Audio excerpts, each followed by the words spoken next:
Game over, man. Game over. You're gonna need a bigger boat.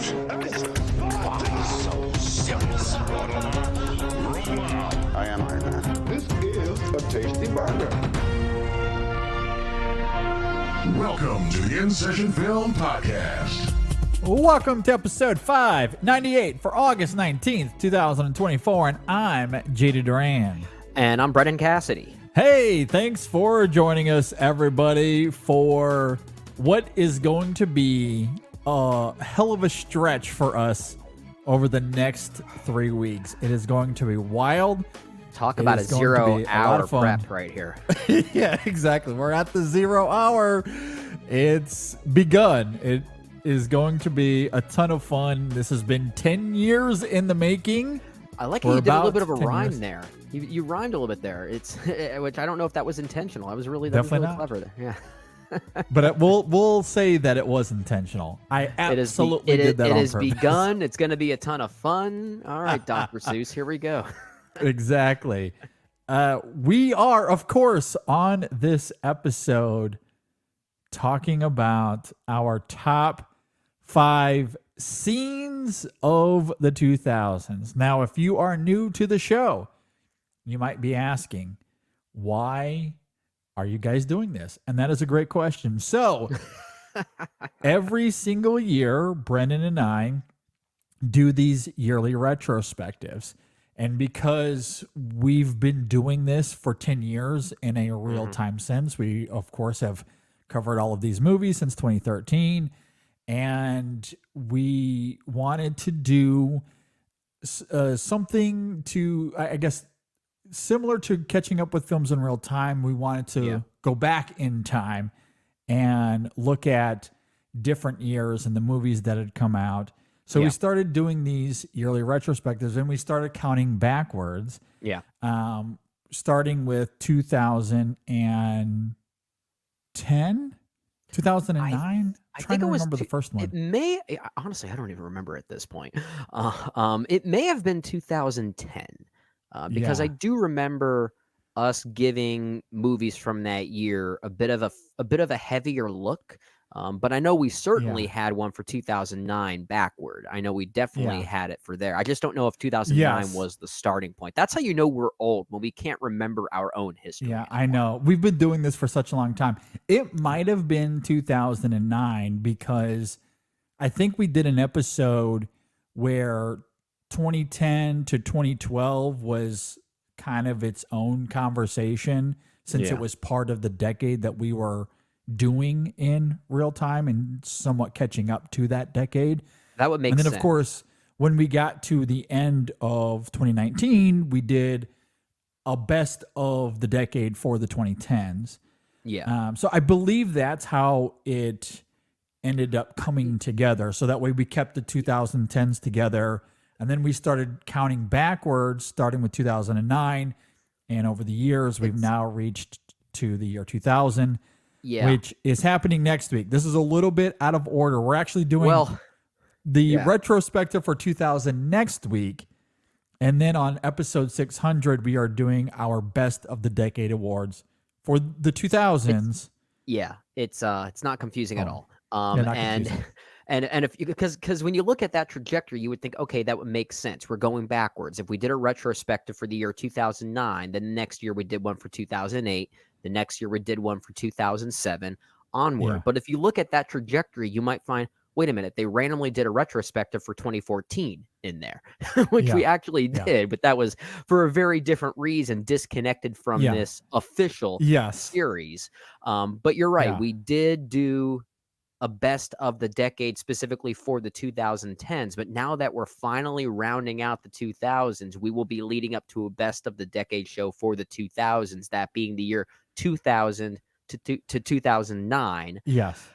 We're finally hitting the 90s pretty soon when we keep this series going. Wild. It's so weird, man. It's so weird. Yeah. Next year, the pressure will really be on, because 1999 is considered by many to be the best year for film. So we'll have to make sure we cross all our T's and dot all of our I's as you've got we some get homework to that already. One. Yeah. We are doing this a little out of order, and that's some of it is scheduling and Brendan and I talking behind the scenes. As far as how we wanted this to come about. Because usually, and we do this at the end of every year as well, we'll do our top 5 scenes for the year before we do our yearly end, our year-end awards, excuse me. Sure. And we did the same thing for our Best of the Decade awards for the 2010s. We did scenes of the decade, and then the following week, we did our Best of the Decade awards. However, given the scheduling here, we just had to Tarantino it a little out of order. Going full though, we're gonna get to the end. So this is really prep for our Best of the Decade awards that is happening in 2 weeks. Again, next week will be our 2000 retrospective, rounding out that decade. So we'll get to that here shortly. Before we do, I actually want to start off the show, Brennan, with some more controversy. And this is not Alien Romulus that I'm talking about, although that review has dropped. So if you're one of those that think we are really stupid for our thoughts on Alien Romulus, you can listen to that review. It is available. Maybe we are stupid. Maybe we are. Maybe. Who knows? No, I want to talk about, and sorry to take a wild left turn here. Yeah, but Best of the Decade to something else. To be cathartic. Now, I got to be a little cathartic here, especially because there's some fun irony for anyone that heard this story some weeks ago when I told it here on the show. But I am turning once again to my hockey escapades. Oh, of course you are. Great. Because my beer league team had our playoff game this last Sunday for the current season that we are in. Now, for context, in case you missed this earlier some weeks ago, I had a goal that was disallowed, and it was a highlight reel goal that I will never... You're going to take it to your grave. It's going to play during your I'll never funeral, do it again. right? I'll never be able to imitate it again. But essentially, the puck had come into the air. I baseball swat the thing out of the air, and it went in. It was incredible. But the referee said that the goalie had moved the net, so it was technically off its mooring, and he blew the whistle. No goal. It was a terrible call. Yeah. At any rate, I say that to say this. So we're in our playoff game. It is 3-3. We are down to the last few minutes of the game. And the puck, once again, finds itself in the air. Now, I don't baseball swat it out of the air again. However, and I wish I uploaded the video to play here, but I ran out of time because I do have it. Man, I was hoping for some hockey analysis like we had during our review of Inside Out 2. I know. I should have. I wish I had the time to prep. But in the video, and you can see it clear as day, the puck drops into the air. It falls to the ground, bounces off the ice. So it comes off about half a foot off the ice on the bounce. And that's when I hit it. And it goes in. So I get what should have been my 4th goal of the season, which for me is a miracle. Yeah. And it would have likely ended up being the game-winning goal because there's like a minute and a half to go in the game, 2 minutes maybe. Okay. And my teammates swore me. It was this really cool moment. And I didn't hear the call right away because we were all celebrating. But once again, the referees called the goal back, this time for so-called goalie interference. And you watch the video, and it is one of the most atrocious calls I've seen. And look, it's beer league. These referees are terrible. They're always bad. You expect that to some degree, but it still is infuriating when it is clear as day. There's no goalie interference whatsoever. It should have been a good goal. It wasn't, but that is the second time. The second time in a matter of weeks, I have this really cool goal that is called back, and I don't know if I'll ever get those back. I don't think I'll ever be able to imitate that again. Oh man, now I wish we did have a playback. I wish you had something on screen for us to watch. I know. I'll have to put it out on social media. I'll put it out on my own Twitter so that Yeah, people can some see bonus that. content. InSession Sports at it Yeah. again. Exactly. I had to bring it up because I've been holding this in. It was so frustrating. I was so disheartened. You'll work really hard. And again, for context, in case you're new to the show, I've dislocated my knee 6 times. It's not fun. I've had 2 major surgeries on this knee. Ugh, And ugh. it's been quite the journey. It's been quite the journey to come back to even be able to play and participate. And And it's then almost things like that those happen. it's like those officials are just rubbing your injury in your face at that point. Yeah. I mean, because that's like it, like I'm all about the process, and I have been very involved and worked really hard to get to this point. I don't really care if I score 1,000 goals or no goals at all. Like, I'm just happy to be out there playing and having fun and getting to be around the game that I love. But when you work so hard to get to that point and you have this amazing moment and your teammates recognize it and they embrace you, only for the referee to call it back because of their own ineptitude, it is infuriating. It's just really frustrating and disheartening. You know what I mean? Like, and I know the refs don't have that context in mind, but still. Right. They're not thinking about that. They probably didn't even know about your injury, but man, that No. just amplifies the frustrations even more. I feel like that's been the theme this week when it comes to InSession Film, is just frustration. We talked about frustration being the thesis of our Alien Romulus review. Yeah. And now it comes back. Well, thankfully, we're talking about some more celebratory things on this episode. Hopefully, we won't be too frustrated. But so let's get the frustrations out of the way, is basically what we're doing here. So, yeah, it was an interesting weekend, that is, to put it lightly, because I had that moment happen, and then I sent out that Romulus tweet that I talked about in the review, which a lot of people agreed with and a lot of people didn't. A lot of people did not. They were A lot of people very did not. angry. Yeah. I had a buddy of mine just texting me about Alien Romulus. He hadn't seen it yet, but he wanted to get my thoughts on it because he was saying how much he heard some positive feedback about it. I was like, yeah, I'm one of those that didn't really care for it. So take that for what it's worth. So yeah, I'm curious what he thinks about it. This is a movie that's really going to ruffle some feathers. It seems like that might weirdly make me like it more as time goes on. Yeah, I mean, a lot of people do really like it, and it is indicative at the box office. If we are going to bring up that segment, is the parade on or off? And ever since May, when it was bleak and gloom and the world was coming to an end, man, have things flipped drastically because the box office continues to steamroll. Alien Romulus in its opening weekend doing $42 million domestically, 110 worldwide. It is the second biggest opening in the franchise, I believe. So I'd say the parade is on. Things are doing. It's very much on. It's very much on. And while we didn't care for the movie all that much, at least we don't care for it now. We acknowledge that every Alien film has been subject to reevaluation over the years, and maybe Romulus will be another one, for us at least, that we learn to love in time.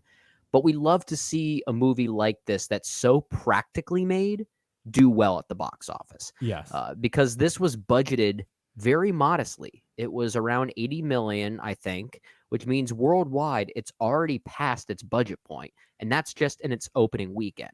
So that's a great sign for it, which is really exciting to see. Absolutely. You'll love to see that. I'm happy for those that really like the film, and I want to see this franchise continue. I do too. Was mixed on the film. I didn't care for it for a lot of the reasons that, for all the reasons we talked about in the review. Yeah. But I am a fan of the franchise overall, and I do want to see it continue. So I am happy for its success, and I want to see the box office thrive in general. You know, I think we are going to get more Alien content. That is confirmed. We didn't even acknowledge this during our review of Romulus, that there is an FX TV show coming out soon called Alien Earth. Noah Hawley, I believe, is the creator of that, who is also the creator of shows like Fargo and Legion, which seems to suggest that this show is in good hands already. from what I heard, this takes place 1 year before Prometheus, which Yeah. kind of baffles me. I mean, like, is this going to include xenomorphs or not? I don't know what Yeah. his vision is. If it's According anything to like this, the series will serve as a prequel and will be set 3 decades before the events of the 1979 Ridley Scott film. yeah, which means it does perhaps take place before Prometheus. I think I don't know. I'd have to double check that. Yeah. Because I saw some people post an official timeline of where it fits in, and apparently the timeline says it's 1 year before the events of Prometheus, which is again, I don't know. But whatever Yeah. his vision is, it must be a pretty interesting one. And I'm genuinely curious to see what it ends up being. But to your point, seeing the cinematic franchise continue, I mean, I would like to see Fede Alvarez take another crack at this franchise. I want to see him let loose even more. I'm also one of those people that if Ridley Scott wants to come back and conclude the David trilogy, I'd be at least curious to see where he goes with that. Sure. I do I want it? I don't know, because it'll probably baffle me, and then I'll learn to like it as time goes on. But Yeah. I'm curious where the franchise could potentially go, even if I didn't love Romulus. Yeah, absolutely. I am curious to see where it goes. And as we talked about in the review, I mean, I might even come around on Romulus simply because the craft of it is incredible. It is Too good. genuinely one of the best shot films of the year. Yeah. It is stunning to look at. And while I don't know, it's hard for me to see a world as it stands currently where I find any value to the film on a thematic level. But I don't want to say that presumptuously. I just don't see it currently, but as time goes on, that could change. And in a way, I hope it does change because I really do want to like the I film. want to love it. Yeah, I'm with you, man. As it stands right now, though, 110 worldwide. That is very exciting for its opening weekend, and certainly gives the studio an incentive to continue that franchise. And just to point out, Deadpool and Wolverine at $1.1 billion. The reason I wanted to bring that up, Deadpool and Wolverine was always going to be successful. I don't know if we envisioned 1.1 billion, but we envisioned that film being quite successful. Sure. And what I love about Romulus being successful is that the approach to Romulus is the antithesis. The worst case scenario here is that Deadpool and Wolverine goes on to gross $2 billion, where Romulus bombs, and the studio sees those two movies and goes, okay, this is what works. We're doing this, and we're moving away from the Romuluses of the world. And while I didn't love Romulus, again, I want to experience those kinds of movies, though. I want to see movies made in that way. I want to see movies made like something, that. Something more tangible, a bit more old school. Yeah. Exactly. The old school filmmaking, the practicality, the tangibility, that the production of Romulus is so lived in. It felt like a movie straight out of the 80s almost. It does, with visual effects, except for the dreadful exceptions. But the effects are certainly sharper and more refined than something out of the 80s. But it felt more in tune with that than the CGI slop that we get most of the time. This is perhaps proving what Disney should have been doing all along when they acquired all of these other entities over the past 10 years, is that different companies that they acquired have they all had a very specific audience and a very specific approach to filmmaking that they should have held on to that. Like Lucasfilm, for instance, when they released Indiana Jones and the Dial of Destiny, it didn't really feel like the classic 80s Lucas kind of vibe. At least it didn't for me. But when you look at what they did with Alien Romulus, it's retaining that old school style filmmaking that 20th Century Fox was built upon when it first made these movies and when it first released these movies. So it's almost giving something for Disney as a full corporation owning all of these things, different avenues to play with, that not everything has to Yeah. look the same or be released in the same manner. If you want your Marvels of the world, there is an audience for that. But maybe there's another audience for this very different type of thing. And hopefully with this disparity, both aspects of this doing well, the Romuluses and the Deadpools, Yeah. hopefully that they can maintain that because they recognize that each has their own audience. And Yeah. I hope they do.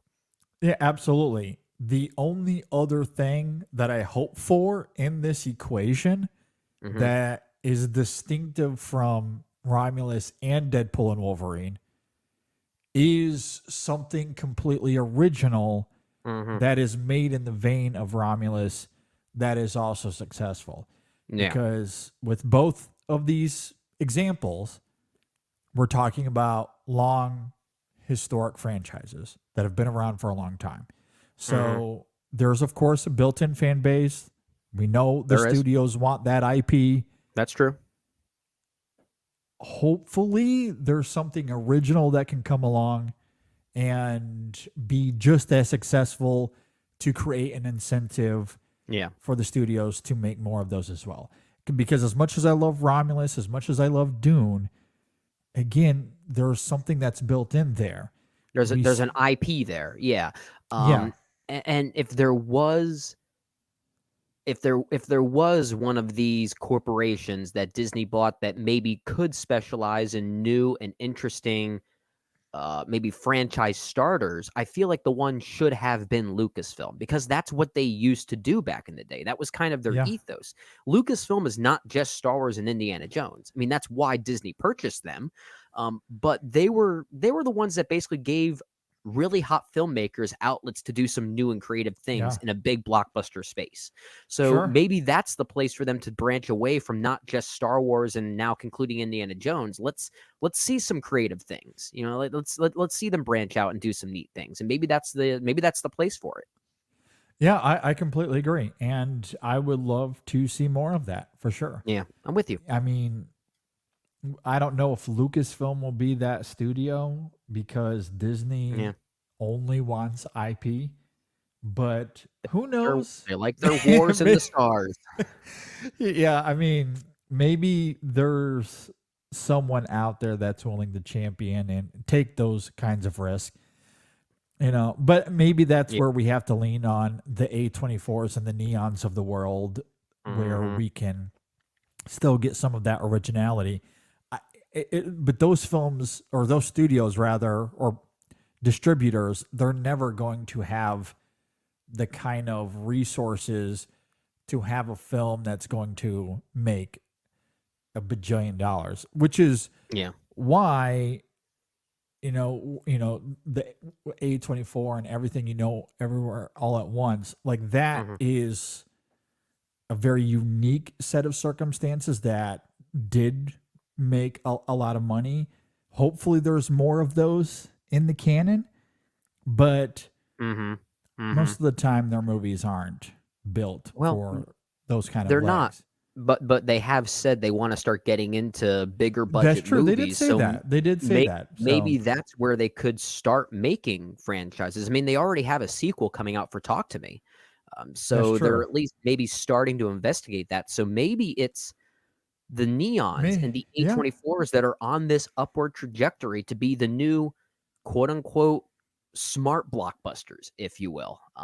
That's true. I don't know. Maybe that is something that A24 and Neon could get into here in the near future.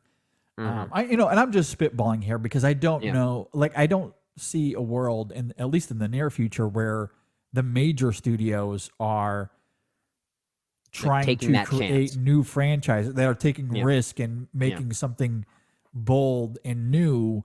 Mhm. Where are those films? We just don't see them from the major studios. It's all based on this IP. Just like the idea that we could be going to the movies, seeing something for the very first time that could springboard an entire new franchise. Like the idea of going to see Alien back in 1979 must have been the most exciting moment for Yeah. moviegoers that year. Like that is just an Yeah. insane thing to think about that I would love to have been a part of. Yeah. How many of those have we had in our lifetime? I mean, Avatar, I guess. Yeah. But What else? But that came from Cameron. So, like, I mean, Cameron's his own franchise, so I guess he's like, his that own doesn't matter. franchise, exactly. I mean, Like, he I guess just prints money. That's all he Yeah. does. I mean, I guess maybe you could say Iron Man because that was Yeah. the start of the Marvel Yeah, Cinematic that's Universe. fair. Yeah, but I can't really think of others. I mean, even Batman Begins, which kickstarted a great trilogy, is still a Batman movie, so the IP was still there. And Iron Man is still Iron Man. It's still Marvel, even if Iron Man at Yeah. that time was a C-level superhero. Yeah, It was still something people, or at least a good chunk of the fan base, was familiar with. sure. Yeah, Like Avatar, even if it's like that's familiar for different reasons, but it technically is yeah, new. It wasn't built on anything previously. And so like that's a little bit of a different story. The Yeah. James Cameron of it all is what sells that. I mean, yeah, But- absolutely. Like I said, he is his own franchise. I mean, Yeah. even But Avatar: The Way of Water was basically an Aliens and Titanic movie rolled into one. Yeah. But at this point, though, I will take something that is derivative like that first Avatar, but is new and different than the constant IP regurgitation. Yeah, it's getting a little tiring. I want to see is. that kind of chance taken. I really do. But like as I said a few weeks ago, if this is the world we're gonna live in, give me the Dunes, give me the Romuluses. I would much rather have the IP driven content that has an artistic nucleus. Yeah, I'm I with will you. still take those any day of the week. Give something to Guillermo del Toro. He'll make it work. Like, He'll make, yeah. You know what they could make a franchise out of is Pacific Rim. They should give that back to Del Toro, please. I mean, I feel like he should have had it with the Hellboy movies. I think they were almost good Or enough Hellboy. to Give kickstart him something. I Hellboy just 3. think they were poorly marketed. Oh my gosh, yeah. Pacific Rim as well. I didn't think had great marketing either. So. Sure. At any rate, the box office is doing well. That is the moral of the story at the moment. Yeah. Let's move on real fast. I wanted to bring up something. This just took place. This was announced moments ago before we hit the record button here. Yeah. That Disney is canceling The Acolyte. Yeah. It got The Axe-alite. And I was a little disappointed. I don't think the show was great, but I also found it interesting enough that I would be curious to see where that story would go. Like it introduced new things, and we've been talking about Star Wars for a long time, especially since Disney took over, and how they've been exploring a lot of the same characters and the same time frames. The Acolyte at least brought something new to the table. Did it stumble along the way? Yes. But it introduced new lore. It was characters that we were not familiar with. And I did find that compelling. I was curious to see where things would go next. I think my biggest disappointment in all of this, though, it isn't that Disney is looking at this and going, hey, look, we attempted something, but artistically it just didn't hit. If that would be the motive, that would be one thing. But we know that's not the reason. We know they are canceling the show because they are once again pandering to the worst of the Star Wars fandom. They are reacting the same way they did to The Last Jedi. They did not learn their lesson at all. Yeah, and then The Rise of Skywalker comes out, which means what are they going to do now? Retroactively try to fix this new show Skeleton Crew to try to... which, again, I don't know if I have faith in Skeleton Crew based on the trailer that I saw, which didn't wow me. I mean, my issues with Star Wars right now really are... They really have nothing to do with the vitriol of its fans, of its fandom nowadays. It's really just more due to the way that their content is being managed and made. I just don't feel like the artistic merit is there as it used to be. And it makes me question like what's going wrong there, because everyone seemed to really like Andor. Like whether you're a Last Jedi lover or a Last Jedi hater, whatever side of the fandom you're on, everyone seems to collectively agree Andor was very good. So Yeah. what Lucasfilm needs to be doing is that they need to study up on why and how they hit lightning in a bottle with that show. What made that work? And what can they do similarly but also differently at the same time? And I don't think, from what I've seen with The Acolyte, it wasn't quite that show, but I'm with you that the ideas were provocative, they were daring. It's just sad that it seems like the fandom is not ready to accept those particular ideals just yet. And I don't know, Star Wars is in such a weird place. I kind of worry for the franchise, if I'm being honest.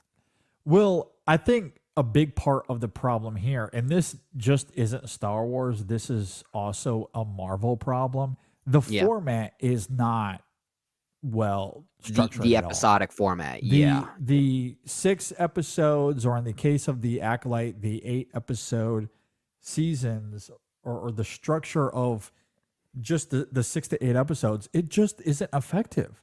Yeah. It's not.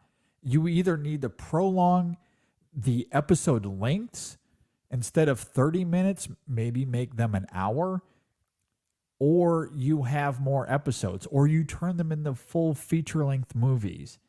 But as it stands, 6 to 8 episodes of 25 to 35 minutes each, it's not the right medium to tell these stories. It doesn't give you the space to really explore everything you need to, because we're looking at a lot of different characters here and many of them fall through the cracks. And while I find them interesting, there is a hollow nature to a lot of them because of that format. You're not able to thoroughly mine them in a way that's appropriate. And I think that's why much of the fan base, it has been, at least in the case of the Acolyte, excuse me. The Acolyte, you're still now that's going to stick. I know. They've been very vocal about their disapproval of the show. Yeah. And that has, mimicked the toxicity of The Last Jedi. I do think a lot of the criticism of that show went beyond criticism. It was them attacking the show because of how Disney and Lucasfilm have drawn a line in the sand with The Last Jedi.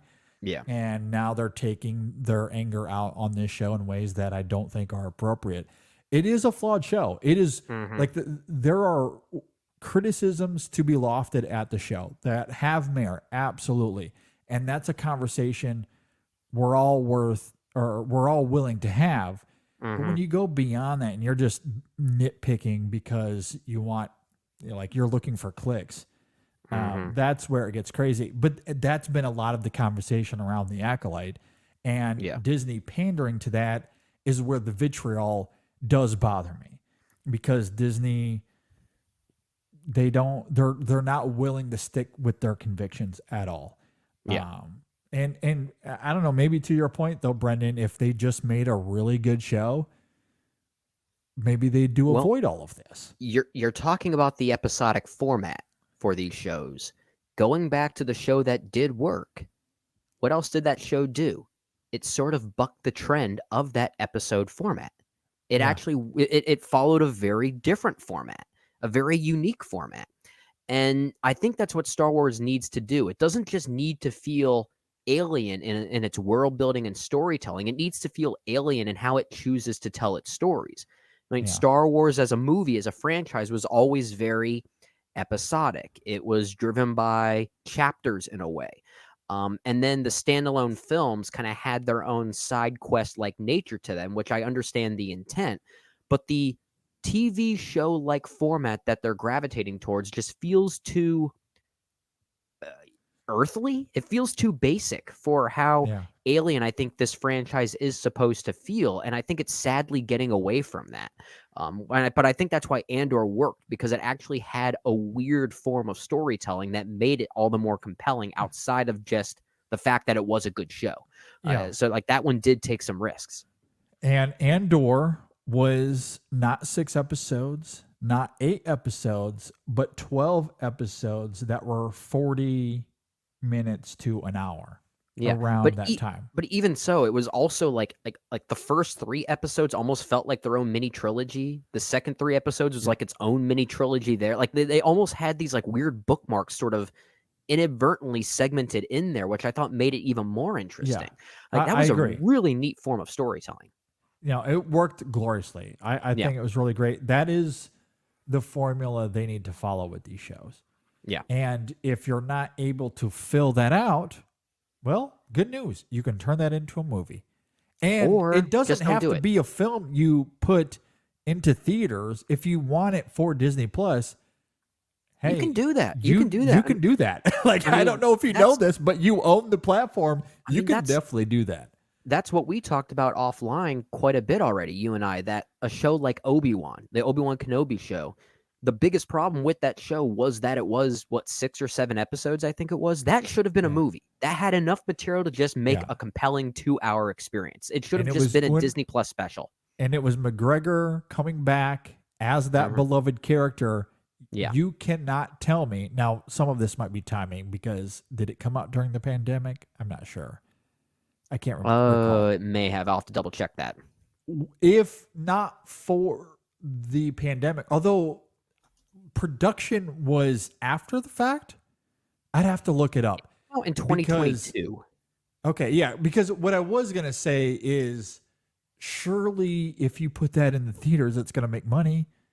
That character and McGregor coming back, I mean, you can't tell me that would have been financially not viable. Of course it would have been. I would have seen it. I think a lot of us would have seen it. What that show was doing was sort of banking on the reevaluation of the prequels. People are starting to respect the prequels a little bit more, and that's top of mind. So of course people are going to want to see a movie that brings back Ewan McGregor and Hayden Christensen. As Darth Vader. You're telling me you couldn't market that and sell movie tickets? Come on. Absolutely. That would have made money. The pandemic could have been a part of it. I'm Maybe. trying, I'm fuzzy on the details as far as the production goes. But I feel like maybe early talks were, hey, we're going to do a movie. But it felt like, from my memory anyway, that was always going to be a show for Disney Plus. Yeah.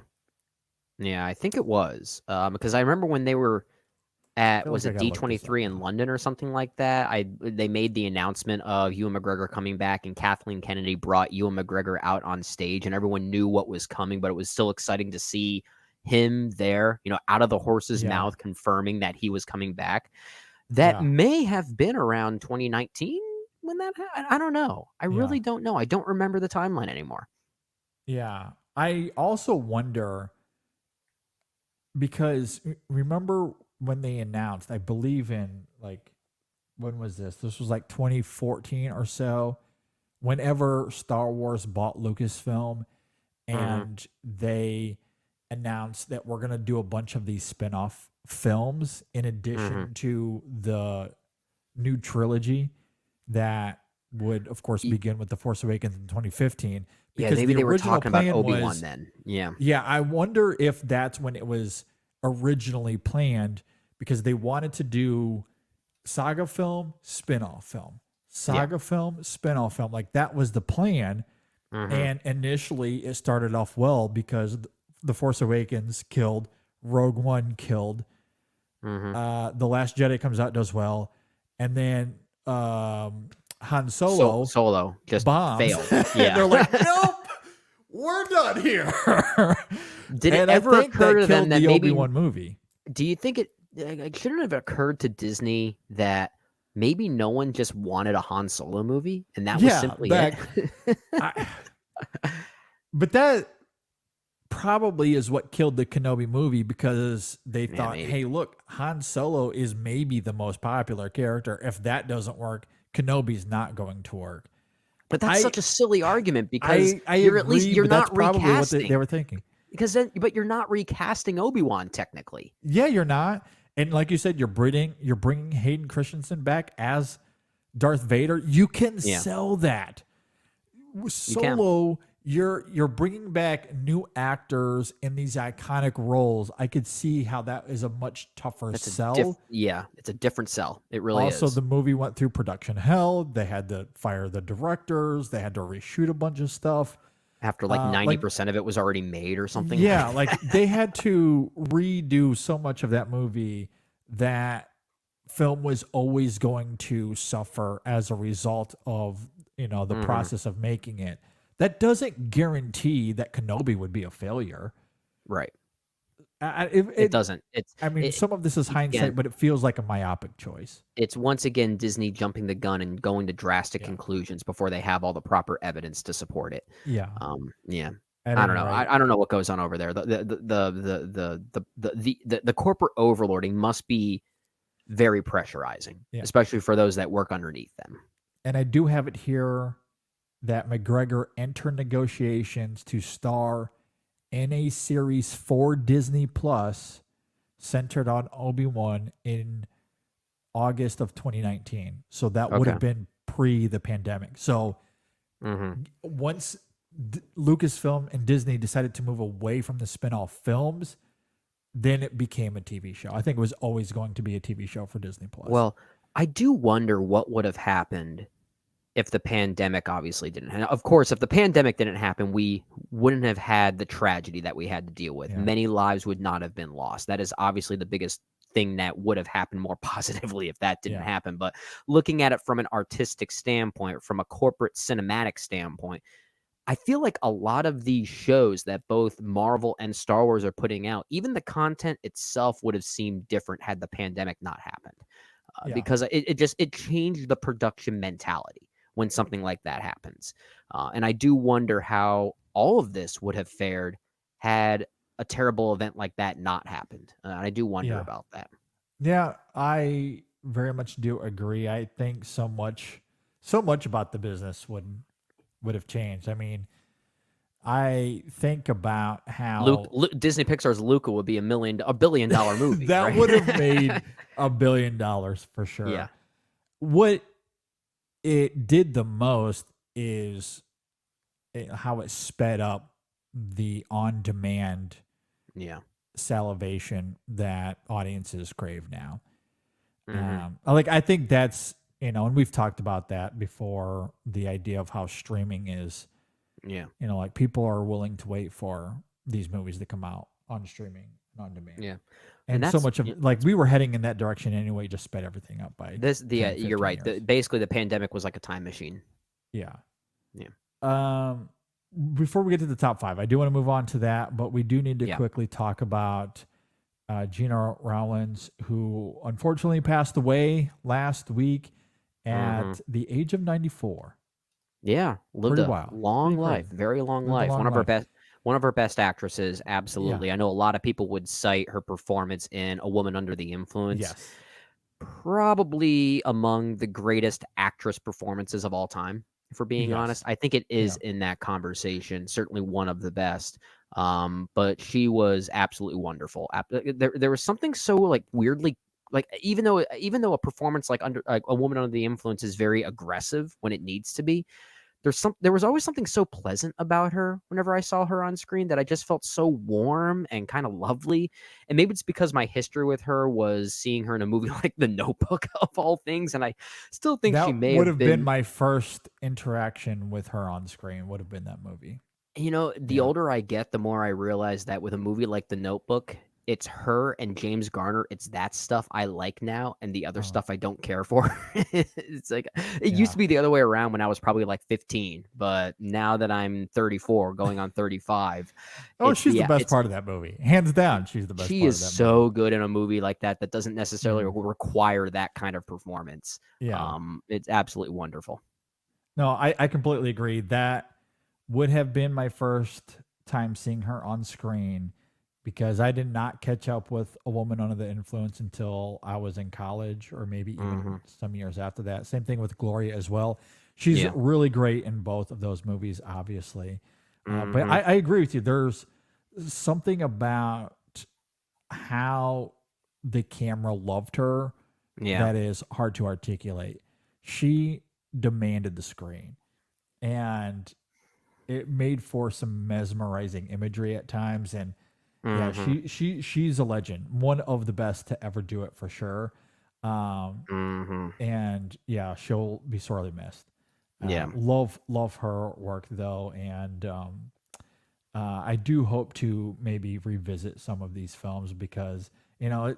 it's not Me too. as if like I haven't seen some of these in such a long time, but I've always loved her on camera, and now that she's gone, just to reminisce, perhaps once we get through the year and our year-end stuff, I'll go back and catch some of those movies. I would love to watch them again and watch her performances. She's truly mesmerizing. Yeah, I would too. A very versatile career. Like if you just take a look at her IMDb resume, it's kind of all over the place from a genre standpoint, from a type of film standpoint, whether it be a TV film, a theatrical film, an episode of television. She was in The Notebook, and just 1 year later, she was in that horror film, The Skeleton Key, with Kate Hudson. It probably made that movie more watchable than it needed to be. But very versatile actress for sure. Yep, absolutely. Do love her, and our thoughts certainly go out to her family during this time. All right, Brennan, let's talk about coffee. Nature's Everyone medicine right there. loves coffee. It is absolutely nature's medicine. We all need it. We all love it. These days, it is my breakfast. I don't tend to eat too much in the morning, but I'll have 2, 3, 6 cups of coffee as one does. That's it. I know it's on the low end. The warmth will sometimes trick you into thinking you're being satiated by some type of food. So it's in a way, it's like Caffeine your way of keeps you intermittent. full? Hey, it's intermittent fasting right there, right? Especially black coffee. It doesn't it's not clouded by any other need anything in it. preservatives or additives. Coffee cult as just black coffee tastes so good. That's so good. And the reason you can do that is because we're talking about specialty grade coffee. That's right. We're not talking about bad coffee or specialty grade that might have some great beans and some not great beans all kind of mixed in, as a lot of companies tend to do. Right. Coffee Cult goes the extra mile. They only use perfect, great green coffee in their roast. So, and they have specific roasting profiles to bring out the best flavors. It really is the best coffee that money can buy. They have all kinds of different blends that you can check out. They got great single origin coffees, whatever you like. It's all there. It is delicious. You don't have to add any sort of frou-frou nonsense to it. You don't have to, not caffeinated milk. It's just coffee. Just coffee. It's great. I mean, some of these coffees have natural flavors of strawberries and blueberries or chocolate and oat. Whatever you want out of your coffee, you can certainly get it with Coffee Cult. So right now, knowing that it comes from ethically sourced farms, and it's all ethically really, sourced. Absolutely. That is a big part of it as well. So go to coffeecult.com. That's coffee with a K, cult with a K. Coffeecult.com. Use our code ISF24, and at checkout, you'll get 15% off. Again, that code is ISF24, and you'll get 15% off. Woo.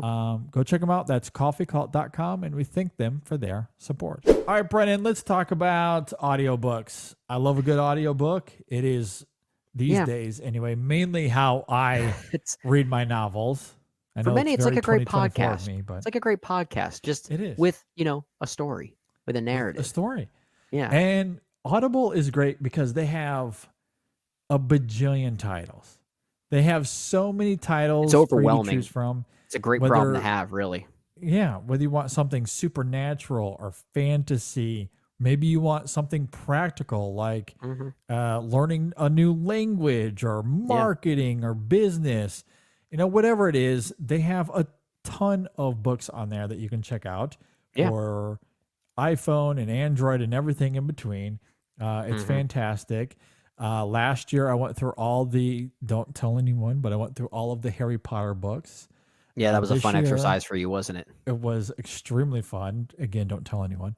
And this year, I'm going through all of The Hobbit. Not The Hobbit. I guess I could go through The Hobbit. You Going through could, The Lord yeah. of the Rings. The Hobbit's actually very good. I do recommend that one. I might have to do yeah. The Hobbit as well. Yeah. I skipped that though. I went straight to Well, Lord of the Rings. And I could see why, because you get to hear the lovely voice of Andy Serkis when you listen to those Lord of the Rings books. Exactly. I absolutely love it. So, Yeah. And he's very good at that. The man Oh, can he's go so through good the at that. voices. He's so good at like, that. Oh man, Yeah. it's amazing. Yeah. At any rate, go check out Audible. It is a great source if you're like me and you can only get through books in audio form because you got 2 kids and a busy life. It's understandable, go man. To Audible. Go to Audible. It is the best. If you go to audibletrial.com/InSessionFilm. Again, that link is audibletrial.com/InSessionFilm. Go to that link and you'll get a free audiobook and 30 days for free. Yeah. Again, a free audiobook, 30-day free trial. It's fantastic. I love it. Cannot recommend it enough. Again, audibletrial.com/InSessionFilm. And we thank Audible for their support. All right, let's go ahead and jump into our top 5 scenes of the 2000s. I'm scared. It has begun. I'm scared. We I'm nervous. are prepping for our Best of the Decade awards. Again, happening in 2 weeks. Yeah. So we are jumping the gun here a little bit. But as we do with our year-end awards, we want to talk about our favorite scenes. This is an impossible challenge.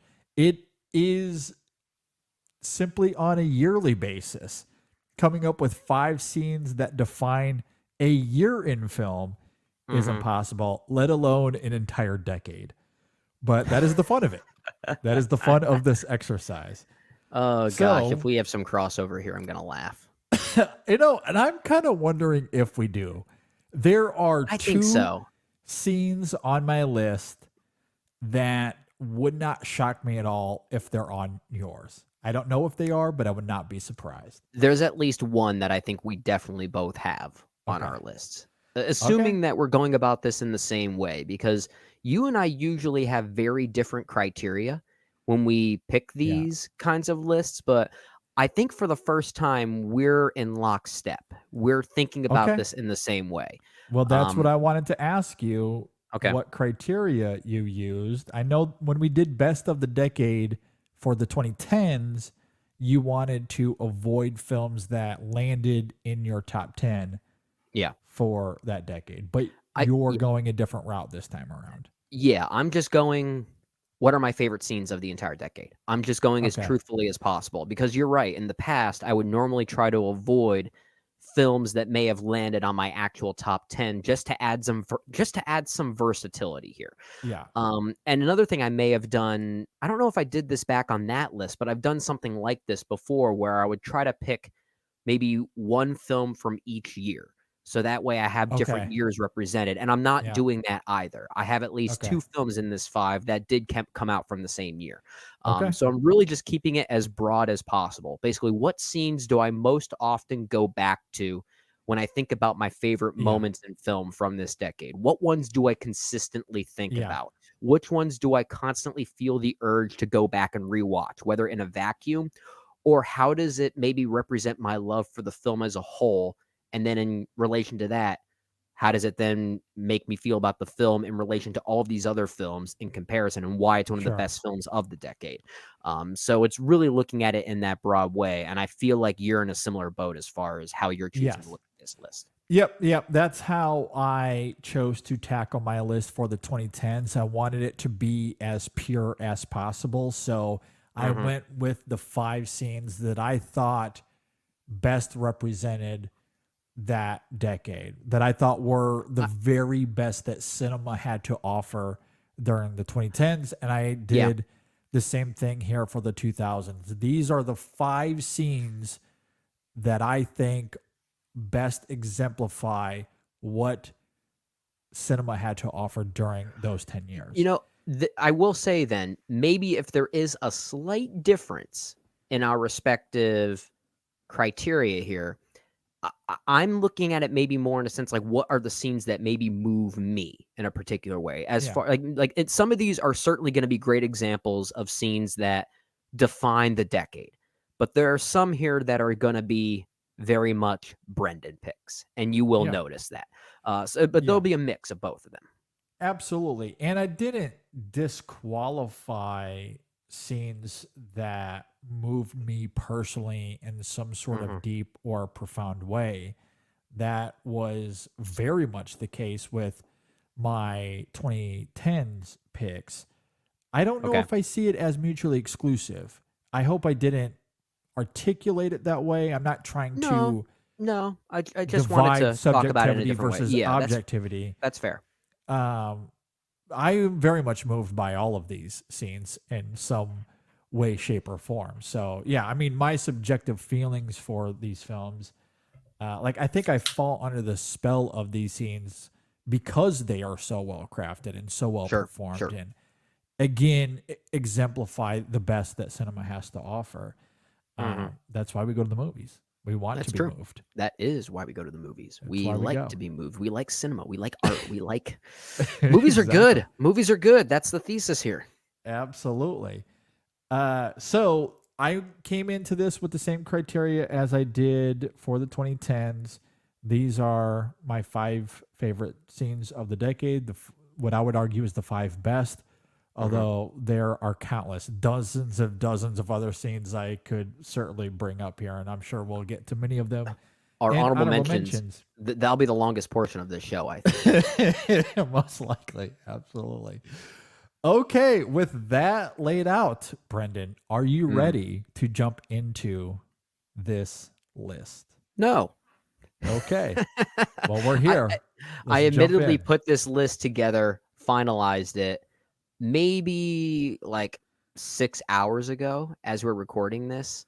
And I should also state that I started putting this list together maybe like yesterday as we're recording this. So it is it's a bit rougher on the edges, but I'm happy with my list. I'll simply say that. Okay. Fair enough. I have been working on mine for about a week now. Of course you have. Some of these scenes were there from the beginning, and I did not relent. There was one scene, really, it was my number 5 that I had the most struggle with because there's about 12 other scenes I wanted to include. But we're talking I'm about at that 5. point too. And I'm math at that is point, math. Yeah. Well, I'm at that point too, and there are a few here, especially with my number 5, as we'll talk about. I went back and looked at all of my top 10 lists for each year from 2009 all the way now through to the year 2001, because we haven't done the year 2000 yet, because I wanted to not just focus on the films that I think are the best of the decade, because there are some great scenes and amazing scenes in films that might not even crack my top 30 of the decade. Sure. And I at least wanted maybe one of those represented here. And I didn't go in with an agenda trying to get one of those, but luckily I did find one where I was like, oh my God, I watch this scene all the time. And it's not going to be in my top 20 of the decade, but I love this scene. Yeah, I didn't really go in with any sort of agenda. I simply browsed my list, thought about the films, what came to mind. I do think that there is a correlation, although you are correct. In films that are outside our top 20, 30, 40, 50, there are excellent scenes that we can consider, that should be that we shouldn't forget about. We shouldn't forget about. But often, I do find this in our yearly awards we do in January, that the best films often denote the best scenes as well. I do think there's a correlation there that there's a reason somewhat for obvious. that. Yeah, there's a reason those films are great, right? So yeah, because they might have great they scenes. might have the best scenes and performances and cinematography and all that sort of stuff. So yeah, I mean, but yeah, it doesn't have to come from your favorite film of the year or anything of that. And that's what made it challenging trying to narrow down this list.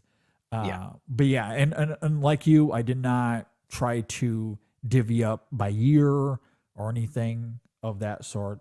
These are just the 5 that came to mind. And the top 4, honestly, I didn't really even have to do any sort of homework on. They came off the dome. Like they were yeah. such, they're Well, so vivid in my mind that they were already there. we're at a point where we're looking at films that we grew up with. We're at that age where this is now kind of around our respective childhoods, or at least our teenage years in some ways. So these are films that we saw during our most formative years, which means we're talking about some of our all-time favorite movies ever right now. And that's why it's so easy to pick some of these. I guess I'll leave it at that, right? So at least it is for me. I think that's an interesting idea because you are right. We grew up with many of the films that we've covered over the last 10 years. Yeah. And as we'll get to next week as well with 2000. 4 of my 5 scenes I did not catch up with until years later. In fact, some of these within the last 5 years. Okay. So that my scenes here do not really correlate to that idea, which I do find fascinating. Mine kind of do. Yeah. Okay. So at least 2 of them do. And if Okay. you're familiar with when we did our top 10 of all time episode when Jay and Ryan were still here, Uh-huh. there were at least 2 films from the 2000s that I had there where I may or may not have to pick a scene from both of them because they are part of my formative experience. Like I can't disassociate from that. Well, and I think that's what makes this exercise. I don't know. We're doing a lot of preamble discussion here before getting to the actual. We got to lay the list. ground. This is fun. But to your point, because we did grow up with a lot of these films, I think if we did this list at the beginning of 2010, so we covered them in a real-time sense, my top 5 would likely be very different. I do think you make a great point that because of these films and what we may have seen or how we responded to them, it obviously would have been different because we're talking about, the early 2010, that was 14 years ago, almost 15 years at this point. So yeah. Oh my gosh. Yeah. No, but yeah, that's the fascinating. Yeah. All right. Without further ado, let's jump in. Brendan, what do you have at number 5? All right. So my number 5 is a film that will not be anywhere near my top 20, maybe even top 30 of the decade as far as films in totality. But I do realize, looking back on my history of just going, okay, I feel like watching this scene again on YouTube or something like that. I watch this scene all the time. It's probably my favorite music-related moment of the decade. And that is, it's Hard Out Here for a Pimp from Hustle and Flow. Wow. Okay. Yeah, 2005. Yep. I have this Brewer. as an honorable mention, but there's one specific element that I want to point out, but I'll let you go first. Yeah, well, for me, I mean, given the musicality of it and the fact that I am a musician, I do play in a band and we've recorded music on our own in a very DIY kind of way. I love how this film, Hustle and Flow, captures the DIY process for creating music. Now, while this is obviously a hip-hop setting, I play in a more rock setting. Yeah. It still has the same ethos, the same idea, the same artistic passion, the same beauty behind that. And what I love about this sequence from Hustle and Flow, outside of the song just being an absolute banger, and I'm going to use that word, it's a banger. 3 6 Mafia, Oscar winners. I love it.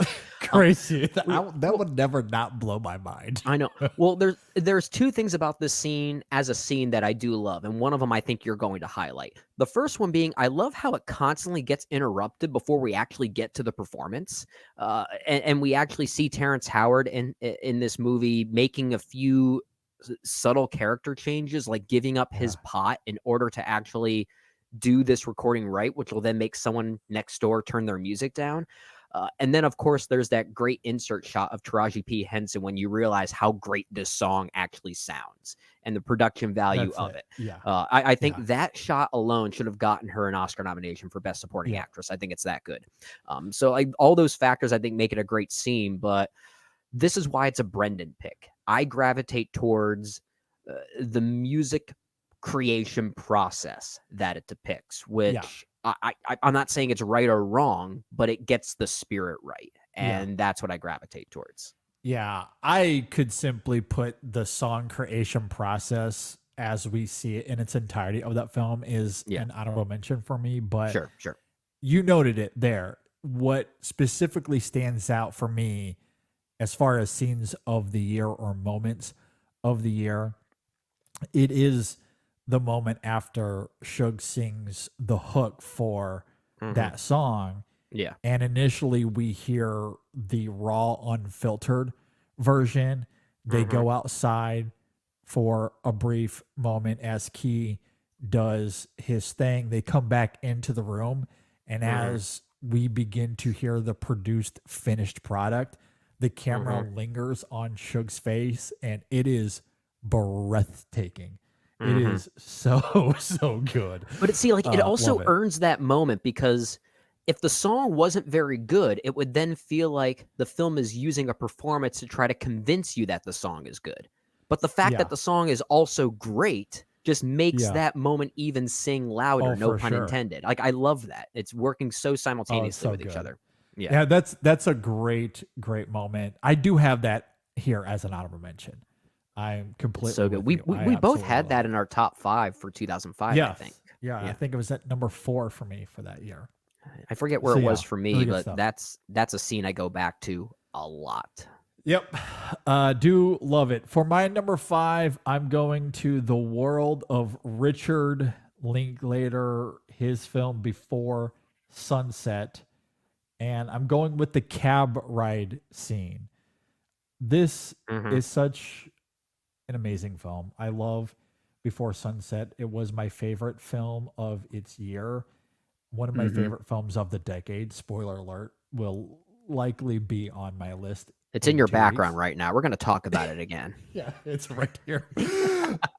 Yeah, and this is a really great moment. I mean, this is also one of those films that, as this entire trilogy enacts, where the whole film feels like one seamless sequence and how it plays out from beginning to end. But the cab ride is such a pivotal turning point in this film, where Celine reveals how volatile she's become, emotionally speaking. She talks about the irony of her desires for love and relationship, but also her deep need for independence, and that she's only happy when she's alone, which is a result of several drab romantic relationships. However, what really changed things for her was reading Jesse's book, where she realized that she's wholly attached to Jesse, and all her hope and optimism left when he went home at the end of the events of Before Sunrise.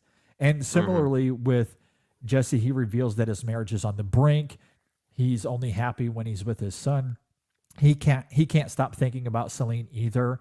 In fact, Yeah. he confesses that on his wedding day, he was thinking about Celine and not his wife, which is a wild confession to make. It's a wild confession to make. And the it's- fact that even as he was thinking about her, didn't he say that he thought he saw her, and then he realized maybe that was actually her, because he did find out that they were living in the same city maybe around that time. It makes the situation even more heartbreaking.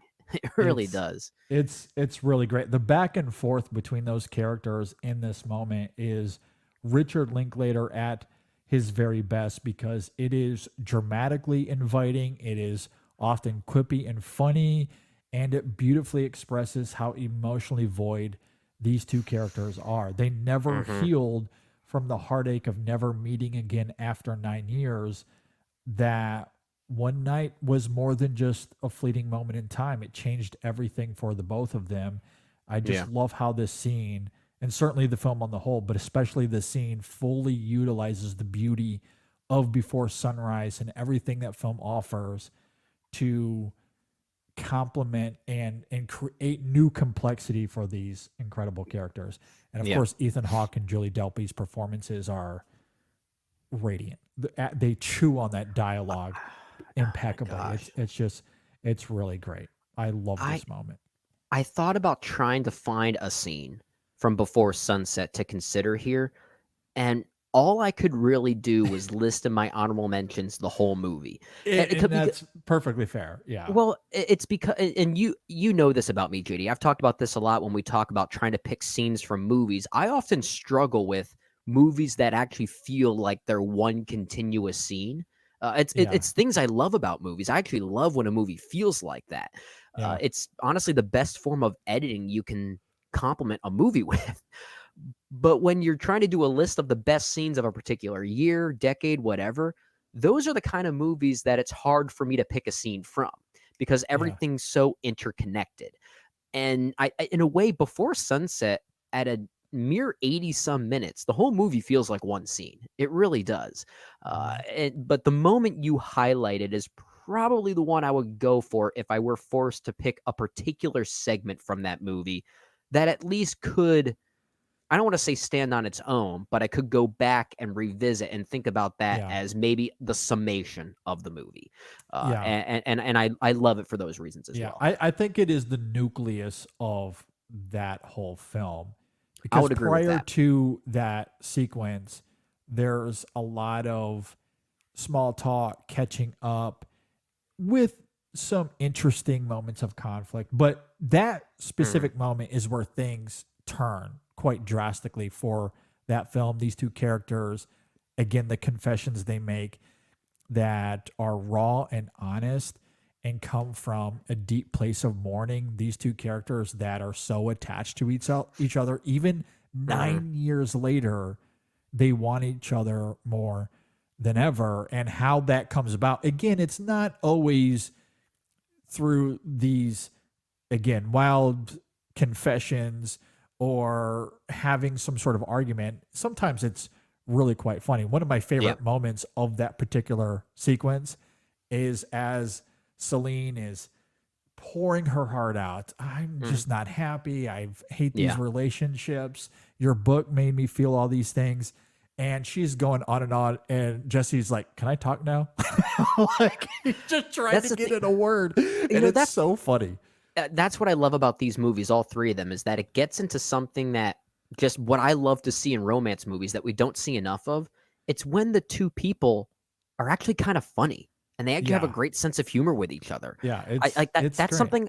This is a weird example, but that's often why I've cited the romance in something like James Cameron's Titanic as being a great romance, because DiCaprio and Winslet are really funny together on screen. Yeah. We don't talk about that as much.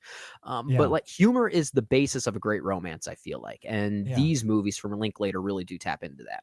And it comes out in a natural way. What's great about that line is it's not that a joke. It's not built on a joke. Yeah, it's not a gag. It's simply a line of dialogue as he's trying to insert himself into the conversation. Like when you take a step back at it, there's really nothing funny about it. But in context of the scene, it's hilarious. It's the delivery, because it actually seems like a very Jesse thing to do. Yeah. Absolutely. It's really great. So and then everything that comes about after this sequence, like it's all born there in that cab ride scene and the conversation they have there. So 2004, man, what a year! Certainly one of the best years we talked about during all of these retrospectives. I think we had the exact same top four when we did that one, maybe in slightly different orders. Yeah.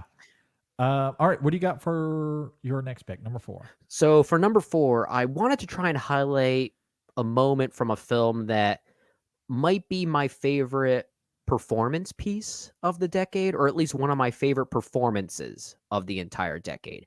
And there are a lot of different performances I went to, different moments of catharsis, if you will, that just screamed to me. But there's one I always go back to, and it's a bit of an odd one. It's a very brief moment, and it's from the 2002 film Y Tu Mama Tambien from Alfonso Cuarón, which I guess a 2001 film for a lot of other people outside of the United States, but it was a 2002 film for us here. Yes. And of course, the performance I'm highlighting is one Maribel Verdú, who plays Luisa. And the moment is when she receives that phone call from her husband, Hano, that he was unfaithful to her, and her breakdown on that hotel bed, I think it was, which then leads to her decision to join Julio and Tinoch on this journey. Okay. Yeah. What I love, like that moment of catharsis, just on its own terms, is powerful. It really is. But where it really stings is when you find out where this movie is actually going. And I think this moment is one of the greatest examples of recontextualization I've ever seen in a movie. of this entire decade. And her performance is a representation of that. Because in that moment, because when you find out what news she may have gotten from the doctor that day before she received this call from her husband, it completely changes how we view that moment and how we view every action from her. And a great performance knows how to tap into something that feels like one thing in the moment, only to then make you completely rethink everything you just saw. In a way that's not like a twist. It's not like a way that it's not like, oh, she was dead the whole time. It's not like a Sixth Sense or M. Night Shyamalan-y kind of thing or anything like that. Can you believe that she was a ghost in that film? Crazy. She was. Revelation. Yeah, she was dead the whole time. Oh my gosh. I think her performance in that film is one of the best examples of that very thing. One of the most subtle examples of that very thing. And I often look back on that moment and how it changes the entire movie. And it's one of the most breathtakingly beautiful and saddening moments of catharsis I think I've seen in a movie this entire decade. And it weirdly just sticks with me. I can't escape it. So this brief scene from Y Tu Mamá También is one I had to include. I do think it's also one of the best films of the entire decade, as I'm sure you agree with that as well. We both had it in our top 3 for the year 2002. I think I had it at number 2. I had it at number 1. It was my favorite film of that year, In hindsight, I should have joined you on that. I think it is the best film from that year, now that I think about it. So that's one of those changes I would make. And honestly, the fact that I have it in my top 5 for scenes, I think I think that's great evidence of that. It's a wonderful film. It's so good. It's a great movie. I love it as well. That is a fantastic scene, a great honorable mention for me. And I agree with you about Verdú. Her performance is astounding in that film. She deserved an Oscar nomination.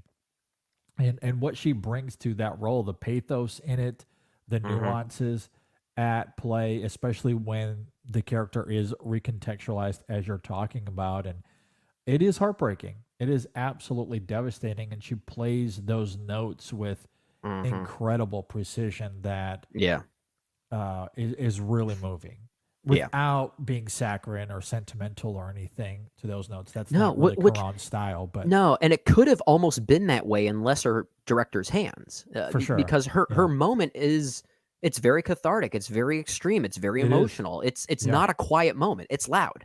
And this is maybe also a credit to Cuarón, the filmmaker, because he knows how to handle that in a way that still feels delicate. And that's that balancing act is just brilliant. Well, absolutely. And it's because given the context of that new information and also what we learn with the character in terms of her rough childhood, growing up as an orphan, the arduous life that she had, there's so many layers to that performance where even if it did cross that threshold into sentimentality, you would understand given those layers there. But there is something about her performance and Cuarón's tender direction that gives it an honesty that makes sense for that moment. And it's great. I completely agree. So good. What Great a movie. What a movie. Stuff there. All right, for my number 4. And this is where, like you, I didn't want to give myself any sort of shackle. I wanted to have what I consider the best scenes of the decade. So my number 4 is from a film that also came out in 2004. At least here in the United States, it came out in 2002 in China, but we did not get it until the year of our Lord 2004. Oh, so Zhang Yimou, baby. We do consider this a 2004 film. It is Zhang Yimou. It is the film Hero. And similarly to Before Sunset, or many of these films will bring up, there are several movies. You could say the whole movie if you wanted.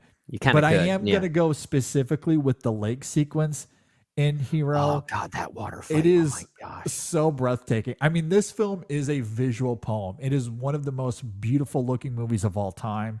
Yeah. And what this film does with its poetry in motion to help us understand the humanity of these characters and what's driving them, it is nothing short of breathtaking. And this lake sequence is stunning with a capital S. It's this duel between Nameless and Broken Sword, There's a mythological, transcendent quality to it that just melts your brain with how evocative and gorgeous it is. There's a lot of blue imagery here to evoke feelings of strength and resolve and unity. The music is extraordinary. It's one of the best pieces of music. I often still hum the main film. theme for this movie, just randomly so throughout good. the day. Yeah, the visual effects is sensational. The wuxia action choreography, again, how that invokes the poetry of the film. It is dazzling. It truly is one of the most engrossing pieces of cinema you will ever see. I absolutely love this film. I fell head over heels in love with it. Again, certainly several other sequences that I could point out to, but I always think about that moment first. When Hero is brought up, I think about the gorgeous mountainous landscape, the lake, of course, how they utilized water. I think of the moment where one of the swords splashes and we see water land on the young woman there that is lying there. And the sequence kind of ends with Nameless having water drip down his face, but there's an ambiguity that you don't know if it's water or if it's his emotions that are driving that visual. It's incredible stuff. Like the layers to it is insane. Yeah, this is probably, I haven't seen enough movies of this type to say definitively, but it's probably the best wuxia film of this decade. That sequence in particular, that is the one I had highlighted here as an honorable mention. It looks and feels like a ballet. It moves in that similar way, and the way it defies gravity is just I just unlike love it. it's so incredible. It's very different from something like Crouching Tiger, Hidden Dragon, which we'll certainly talk about during our 2000 retrospective coming up. That's a film that was meant to be more dreamlike in the way it defies gravity, and very intentionally so, because Ang Lee, I think, even said he wanted that to seem like a Chinese dream of a sort. But in Hero, Zhang Yimou does something in a way that still has like this gravity and tangibility to it that adds a visceral quality that just makes it its own thing. And I really like the way that it's handled here in this movie. It just has a poetic, almost operatic kind of sense to it. Which I think is a bit ironic because of Memory Serves. Now, I haven't seen this film in a few years since we did that retrospective, but if Memory Serves, that fight sequence is born out of this duel because one of them had killed the young woman. So they ended up dueling, but it is very dreamlike. It takes place in their minds, which is why it feels elegant in terms of its movement and how it utilizes the wuxia effect to but there's still an intensity to it. But you are right. Like there is this gorgeous tangibility to it that is just ravishing to see how it unfolds. Like the beauty of this sequence is almost hard to articulate. You just have to go watch it and be mesmerized by how the film utilizes color, how it utilizes the movement, how it utilizes choreography and music to tell this story. I mean, you want to talk about utilizing everything that cinema has to offer as an art form. This film does it immaculately. So good. It's so good. Masterpiece of a film. I think Yeah. all of that said there is a great transition to my number 3 pick, because your reasons for loving this scene are almost verbatim for loving my pick for my number 3 scene of the decade. And I won't spend too much time on this one, because when you ask anyone, or at least you ask any cinephile out there, what do you think are some of the best scenes of the decade? You mention this one, the reaction is, well, duh. So I'm going to keep this one pretty brief. I'm going with the oil derrick explosion from There'll Be Blood from 2007. And it's interesting, I knew I probably wanted to have Paul Thomas Anderson represented in some way, and in actuality, of the two films he made this decade, between There'll Be Blood and Punch Drunk Love, I do prefer Punch Drunk Love. Like, that movie just speaks to me more. But Interesting. but I did know if I would guess that. but I did want to at least acknowledge a scene from my top 5 that represents not just great filmmaking, but what is probably the best cinematic set piece of the entire decade. And in a way, what you talked about there with Hero, that's one of the best set pieces of the entire decade. And for those same reasons, with that coupling of cinematography, almost dreamlike tonality, a visceral sensibility, and a sense of thrill and drama, that oil derrick explosion does that for There'll Be Blood, but it does convey a very different type of drama. It's almost horror film-like, as opposed to the tragedy that suffocates a movie like Hero. I mean, in a way, There'll Be Blood is more akin to something like a Stanley Kubrick in that scene. And the way it's put together, it reminds me of classic Hollywood. We often talk about how we gravitate towards movies that use a certain sense of practicality that just makes it all the more welcoming nowadays. And I think this sequence from There'll Be Blood is one of the great embodiments of that. And a film that's not really about that thing. It's not a blockbuster film by any means, but it has probably the most blockbuster-like set piece of the decade, given how cinematic that it is. And I just love the symmetry of how well shot it all is. It's truly horrific stuff, coupled with a great score by Johnny Greenwood. So all of those things together, I think, make it one of the most cinematic experiences of the decade for me, and that's why I love it. Yeah, so this sequence, if I'm going to fill out a top 10, would sit at number 7 for me. Wow, so it close, would be in the top 10. And I think what's so great about this sequence, and what I loved revisiting this film after Sam was born, because it did, at least for me, I don't know if anyone else has had this experience, but watching it post being a father, I did find myself responding to the movie in a different way, because what I love about this film, and I think sometimes it gets a little forgotten, or maybe it's just my perspective on it, I don't know, but we see the oil rig fill up with gas, it erupts, and HW gets blown back, and you see Daniel Plainview's immediate response as he runs after his son. I found myself extremely moved by it.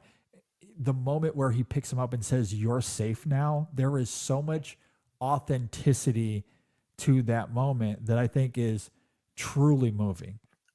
That shot, that image of him laying down with his son after fixing the well, beautifully reflects on his humanity and his love for HW, which is so compelling because we don't often associate that character with those emotions. Well, but what you have to remember is that his turn to ruthlessness doesn't come until after that tragedy.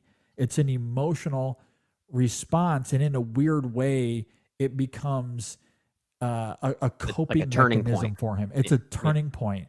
And and so, like, you think about him leaving his son there on the train. That is the beginning of him unraveling. I don't believe, he has this epiphany where, with HW around and him having that kind of emotional response, he realizes that he cannot succeed as a business person. That's why he leaves his son on the train. The only way for him to really succeed is to remove that humanity. And I find that to be such a riveting moment in that film. And so, the emotional response in seeing those nuances the second time around, especially after being a father, I wasn't moved that way the first time. And I found myself having such a different experience on a rewatch that really blew me away. I mean, I was always a fan of There Will Be Blood. It would have been one of my favorite films, even in 2007. Yeah. But watching it again for that retrospective we did for the year 2007, it definitely hit me in a new, different way. And that's why it's one of the best scenes of the decade for me. What I love about that scene as well, and I'm glad you brought up that perspective, that there is this duality within Daniel Plainview. There is evidence that he does care for his quote-unquote son, HW. Yeah. But there is still evidence of the evil side of him during this. It's during- there. It's also yeah, there for sure. The moment when they finally tear down the oil derrick and they realize he and his secondhand man, played by Kieran Hines, that there's this ocean of oil under their feet. Kieran Hines even asks him, "Is HW okay?" And Daniel just says, "No, he isn't." And he doesn't look away. He's just staring at the explosion that's now like both sides are happening simultaneously. It's almost like there are certain words I want to use for it, but I don't want to misdefine any of these words that are kind of diagnosable, so I won't say it. But there is almost like a schizophrenic kind of vibe happening there. And it's terrorizing. It really is.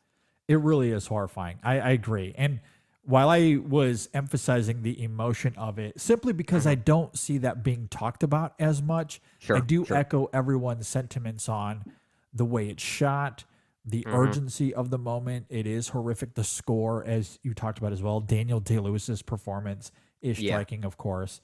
All of the craft is incredible. But yet that duality of the character I just find so fascinating. Like, there's an argument to be made that without that tragedy, the Daniel Plainview that has become so iconic would never exist. Yeah. Maybe it would be bubbling underneath, but we don't know if it would ever come to the surface without that tragedy. He could have just been a really great father and a good businessman, but I don't know if he would have become great or the ruthless Daniel Plainview without that tragedy. It makes me wonder what would have happened when he met his quote unquote brother and how they went into business together without his son there. Like, how would that have turned out? Yeah, man, it's a great question. Yeah, we would have a very different movie, probably a less interesting movie, but a very different movie. Very different. But the thought exercise, I do think, comes about organically because of the filmmaking and the greatness of it. Oh, for sure. Yeah. Okay. My number 3. I'm curious if this is on your list. I don't know. We shall find out. But this is one of the 2 I referenced earlier that may be on Brendan's list. If not this scene, the film, I'm fairly confident will show up. Okay. I'm talking about Spielberg. AI, artificial intelligence. If you're talking about the ending, it's my number 2. It's my number 3. Okay, perfect. The ending to this film. So let's go ahead and get into it. Let's go ahead and talk about it. My number 3, it's Brendan's number 2. That's a perfect transition here. It is absolutely brutal, this ending to AI. The moment we see David become trapped under the water, desperately pleading to the Blue Fairy to be a real boy, that is heart-wrenching to watch. But when the narrator comes in, essentially telling us that David had lost his battle to get back to Monica, that he and Teddy had become lost to time, it is profoundly saddening. And I think that should be noted because the ending to this film may carry a sense of sentimentality given how those last few scenes play out. Yeah. But it is a facade. It was accused of that when it first came out. Absolutely. Yes, David does get closure, and it is very moving to see him interacting with Monica there at the end, especially when she tells him that she loves him and you get that close-up on David. It is tear-inducing, absolutely. But it's also not real. And there's something about the pragmatism of that even though it's heartwarming in a way, it is mostly devastating. And through that tragedy, the super mechas creating that moment, thus studying it, get to learn about humanity through one of their own ancestors. I love that. An incredible irony. And you come to realize that even though David never made it back to Monica, and for 2,000 years he become lost to time, his evolution to become a real boy succeeded in demonstrating to the super mechas what most defined us as human beings, as it relates to love and our yearning for it. This film, AI, and especially that ending, it is not what its reputation suggests. It is way more nuanced than that. It is extremely emotional without being saccharine, I would argue. And it is Spielberg at his most devastating. And I absolutely love it. I it's think great. sometimes I think the bleakest movies that Spielberg has ever made are not among his most cited for Yeah. being his bleakest Yeah, movies. it's this when and you War talk, Horse. Yeah. I was just gonna say it's this and Warhorse. And maybe third place it's Empire of the Sun. I don't know. It's Could be, yeah. I mean, a lot of people would Yeah. certainly cite Schindler's List and Saving Private Yeah. Ryan, but that has Yeah. more of a physical bleakness. There's Yeah. there's a tangible bleakness to that, and that's what makes those movies effective. Yeah. But AI and Warhorse have a very emotionally cryptic bleakness to them. And Yeah. AI especially, I think, is far and away the bleakest film that Spielberg has ever made. And a lot of that could also be the fact that he was directing this movie with a ghost, that ghost Yeah. being Stanley Kubrick. Yeah. And he's even admitted to that in many interviews, that that's what he was essentially doing, directing with Kubrick next to him. It felt like that there was this partnership happening there. I almost didn't want to include this film on this list for me, primarily because I've often said AI and Charlie Chaplin's City Lights, those are my two favorite movies of all time. So this is where we're getting into the potential all-timiness of me and this entire exercise. But I felt like I needed to be true to myself and include it because we are going to talk about it when we get to our best of the decade on episode 600. So we might as well just be Spoiler truthful. alert, it's going to show up. Yeah. I mean, I said it's my second favorite movie of all time. The other movie in my top two came out in 1931, I think it was. So math is math. You know what my favorite movie of the 2000s is now. But anyway, what I love about this scene as well, and this is something we talked about a lot when we did our Spielberg movie series and we got to AI, the thing that makes David so human to me and what separates him from nearly every character here is the way he chooses to process grief. This is a movie all about grief and trying to learn how to accept those that you love who have passed on.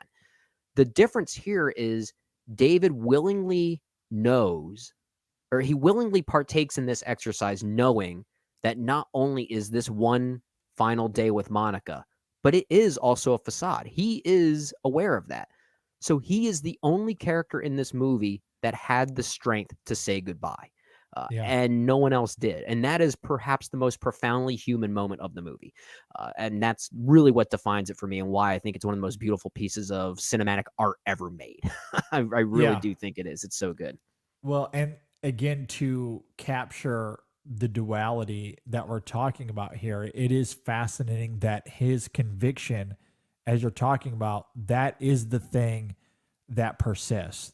Yeah. Monica, all of these other characters eventually are victims to time, as we all are. David, however, did find himself come back 2,000 years later. He did survive it in a way. Mm-hmm. Yeah. So that conviction, like on a symbolic level, I just find that fascinating. But you also think about how, again, it isn't real. It is a facade.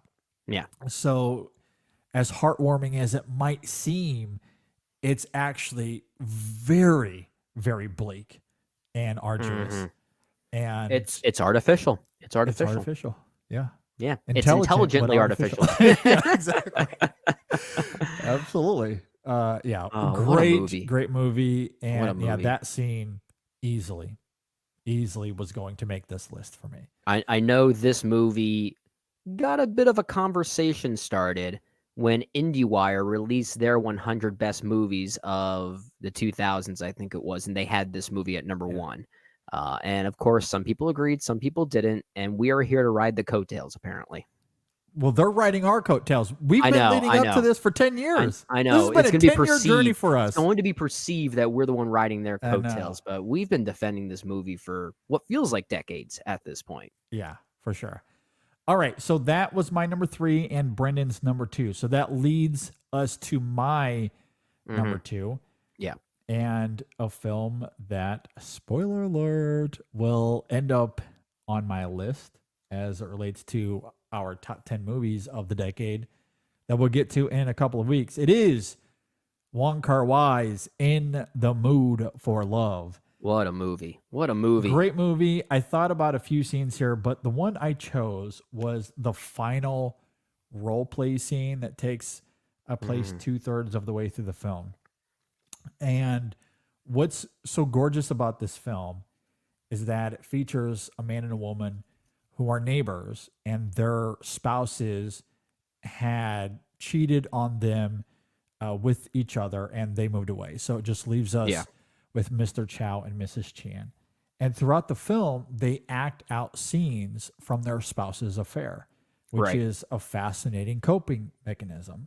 Yeah. And there comes a moment where Mr. Chow realizes that they've fallen into the same trap as their spouses.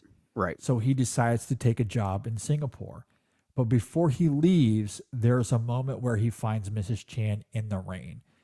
And they're talking, and in the conversation, he admits that he didn't think they would be like them, quote unquote, be like them, but that he was wrong. And he goes on to say that he finally understands that feelings can just creep up on you like that. So in this moment, he wants to have a one final moment of role play where they enact out a scene where Mrs. Chan's husband comes back and they have a goodbye that is done with integrity and grace.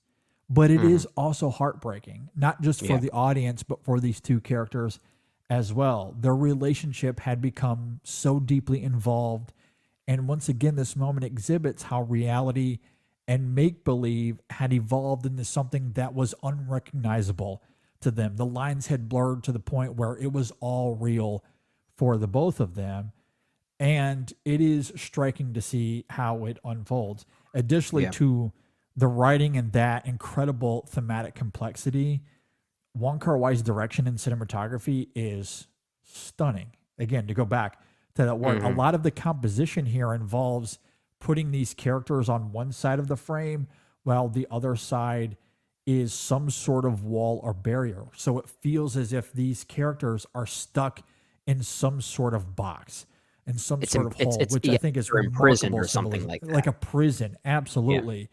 And how that complements the emotions that come through in the performances, it really is quite engrossing. The deep volatility of Mrs. Chan teetering between going after Mr. Chow as he walks away and also clinging to her conviction of being married.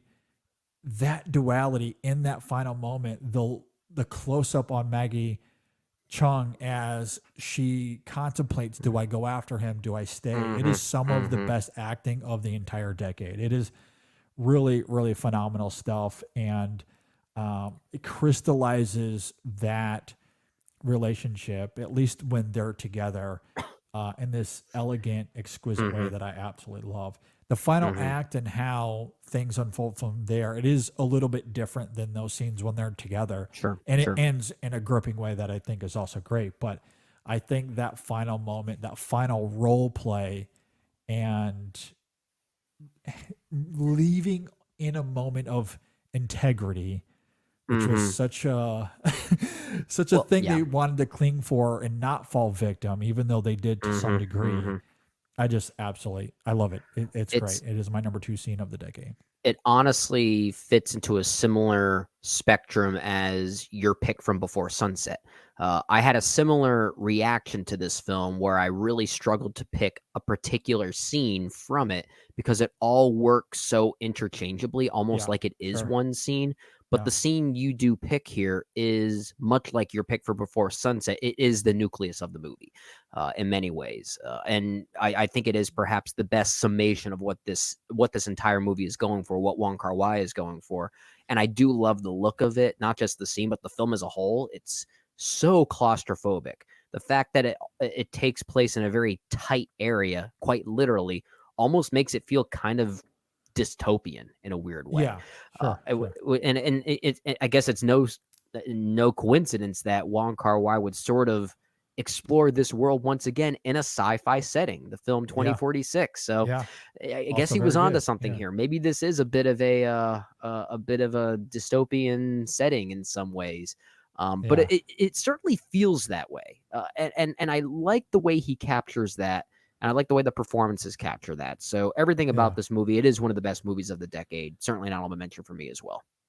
Okay, that leads us to our number one scene of the 2000s. Where shall we go? Anywhere we Brendan, want. what do you have as the best scene of the 2000s?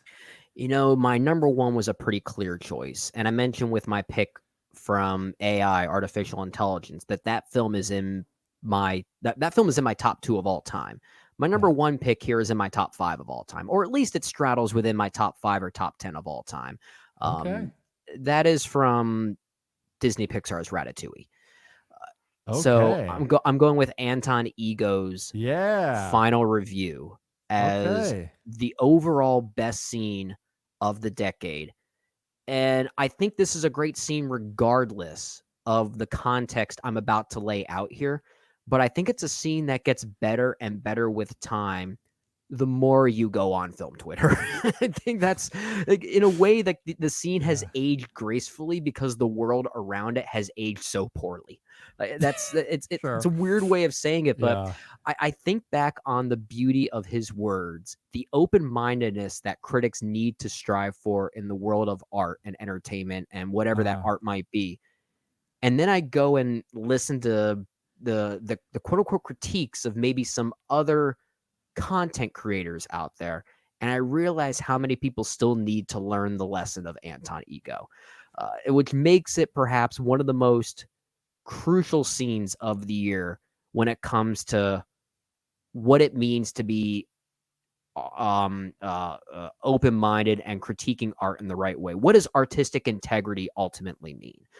It's all summed up in this one scene, and it basically turns a movie about a cooking rat into one of the greatest depictions of art ever put to screen. In fact, I think this might be the best quote-unquote art movie ever made, a movie about creation and art, if I'm going to try and create a high-level definition for it.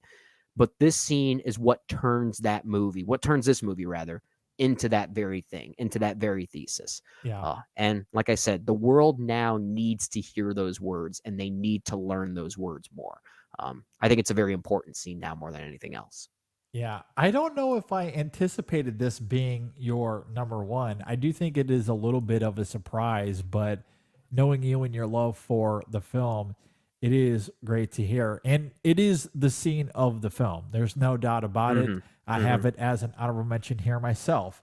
So it would have been brought up one way or another. And you're right. There is something about seeing the open-mindedness of a critic experience art in a way that is surprising. And instead of leaning into his patented cynicism, he reacts organically to the moment and lets the art take him back to a place in time that he did not anticipate. JD, And those words you just said there, how many times have we had this exact conversation about the world of criticism now on this very show? yeah, which is wild to me because in the context of Sunday night, especially when people are calling us out for being stupid critics, clearly they don't listen to the show, and that's perfectly fine. They don't have You know to what? listen to the Alien show, but Romulus is the reason why this is my scene of the year now. So now I love Alien Romulus. if they would listen, I mean, we even got a YouTube comment from our Romulus review that was such bad faith, false equivalency that clearly did not listen to that review where we tried to be open-minded about how we'll maybe feel about it down the road. We might not like it right now, but that doesn't mean in 5 or 10 years I'll feel the same.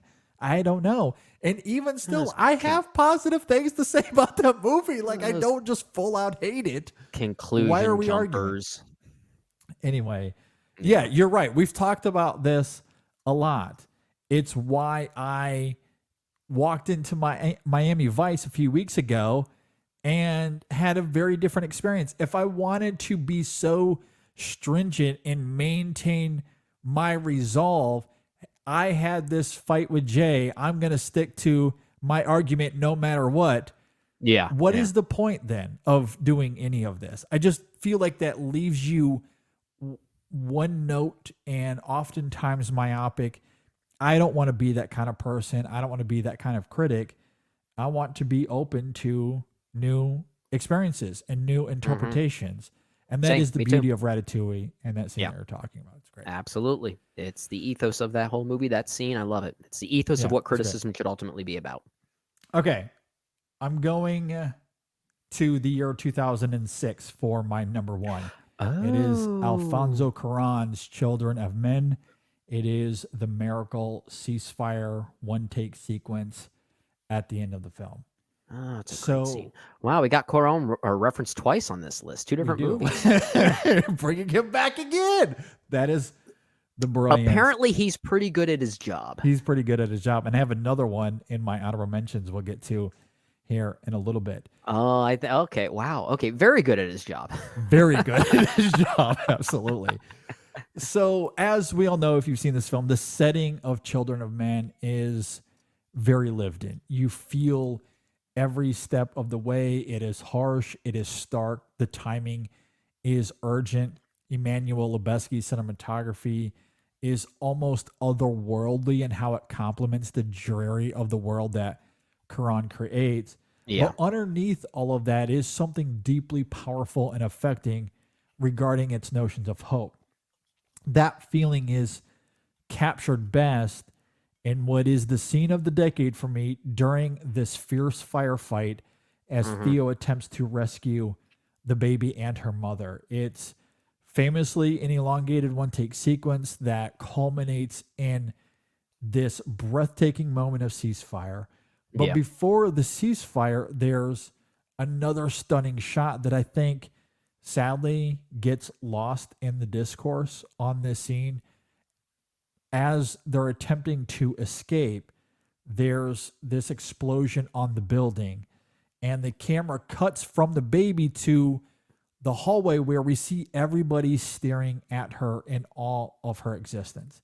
It is truly a beautiful moment, and the look on these people's faces embody viscerally the deep power of hope and why we fight so desperately for it. It's something that continues as Theo and the woman continue to walk down the stairs and out of the building. We see how these bystanders amplify those notions of hope and that it still exists simply by reacting with facial expressions and mannerisms. It is nothing short of mesmerizing.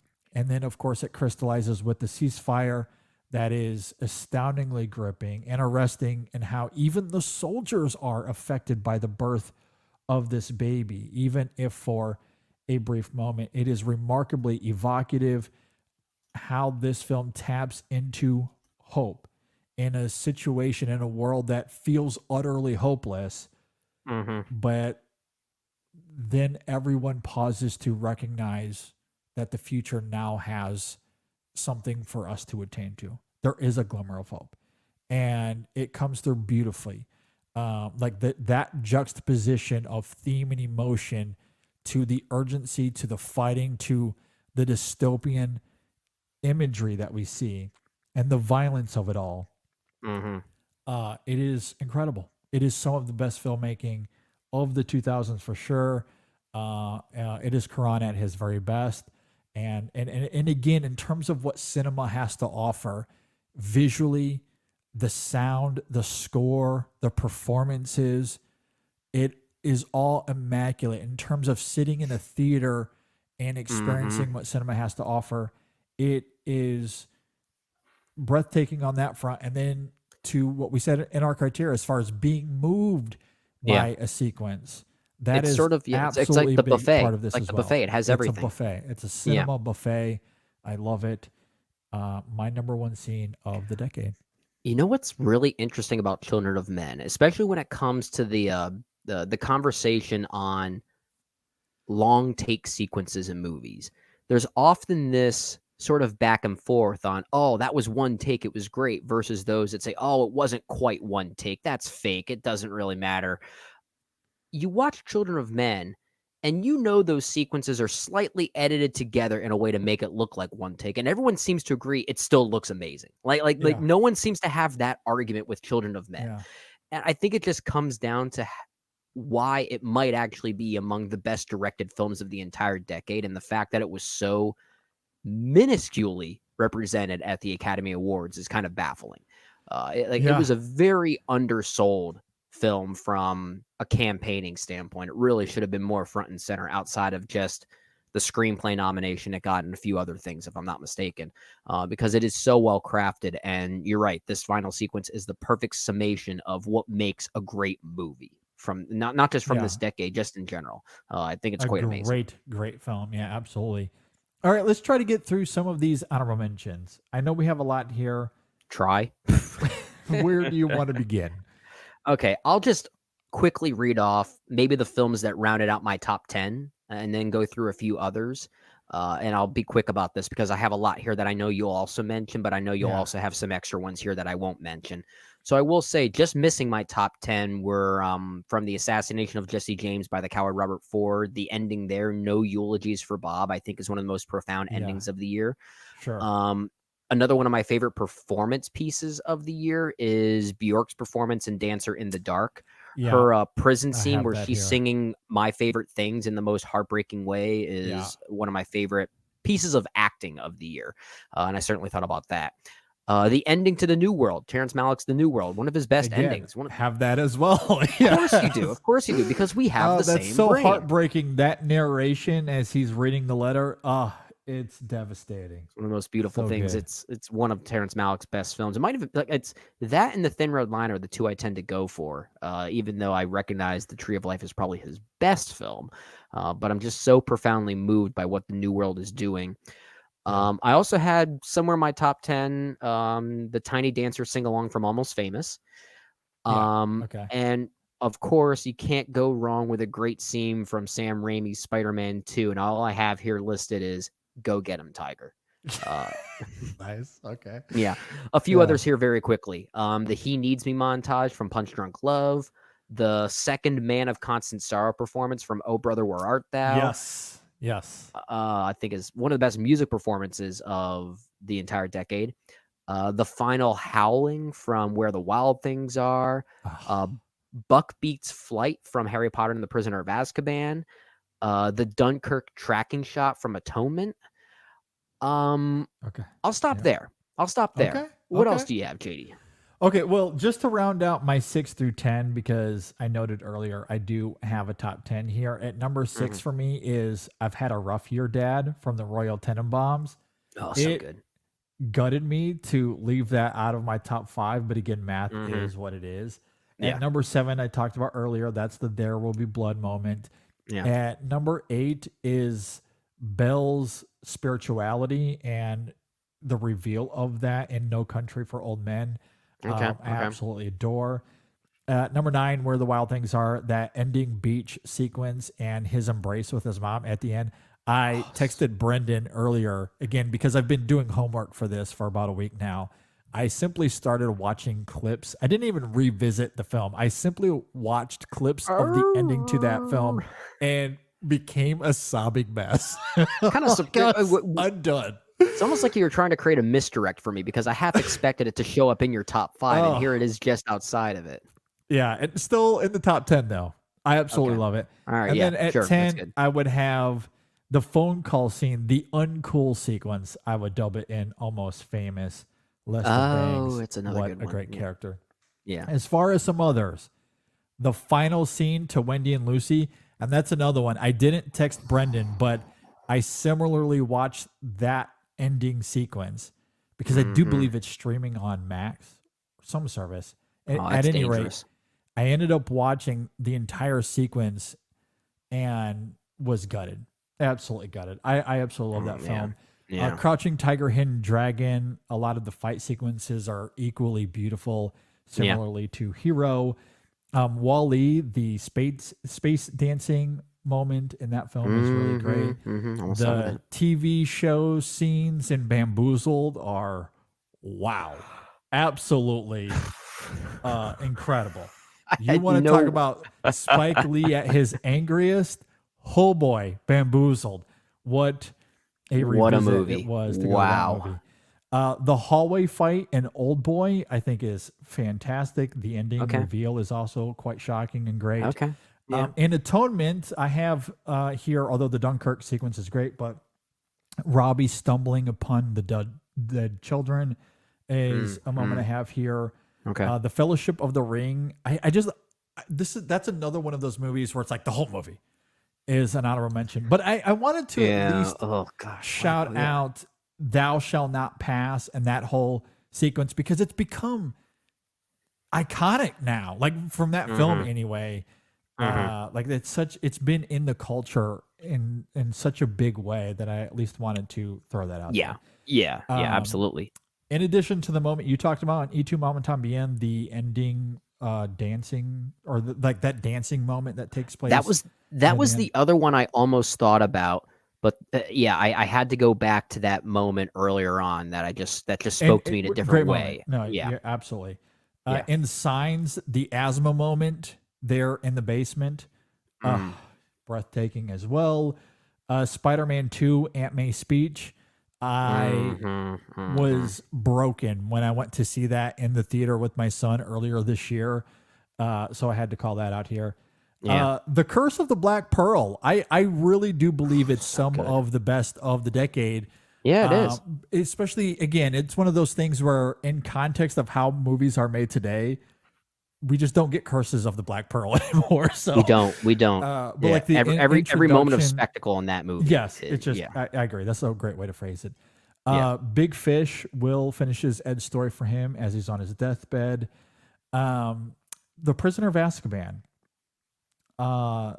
There's a couple of scenes here. I really like that moment of Lupin and Harry on the bridge talking about his parents. Yeah. Oh my goodness. And that score, that John Williams cue there is one of his most underrated.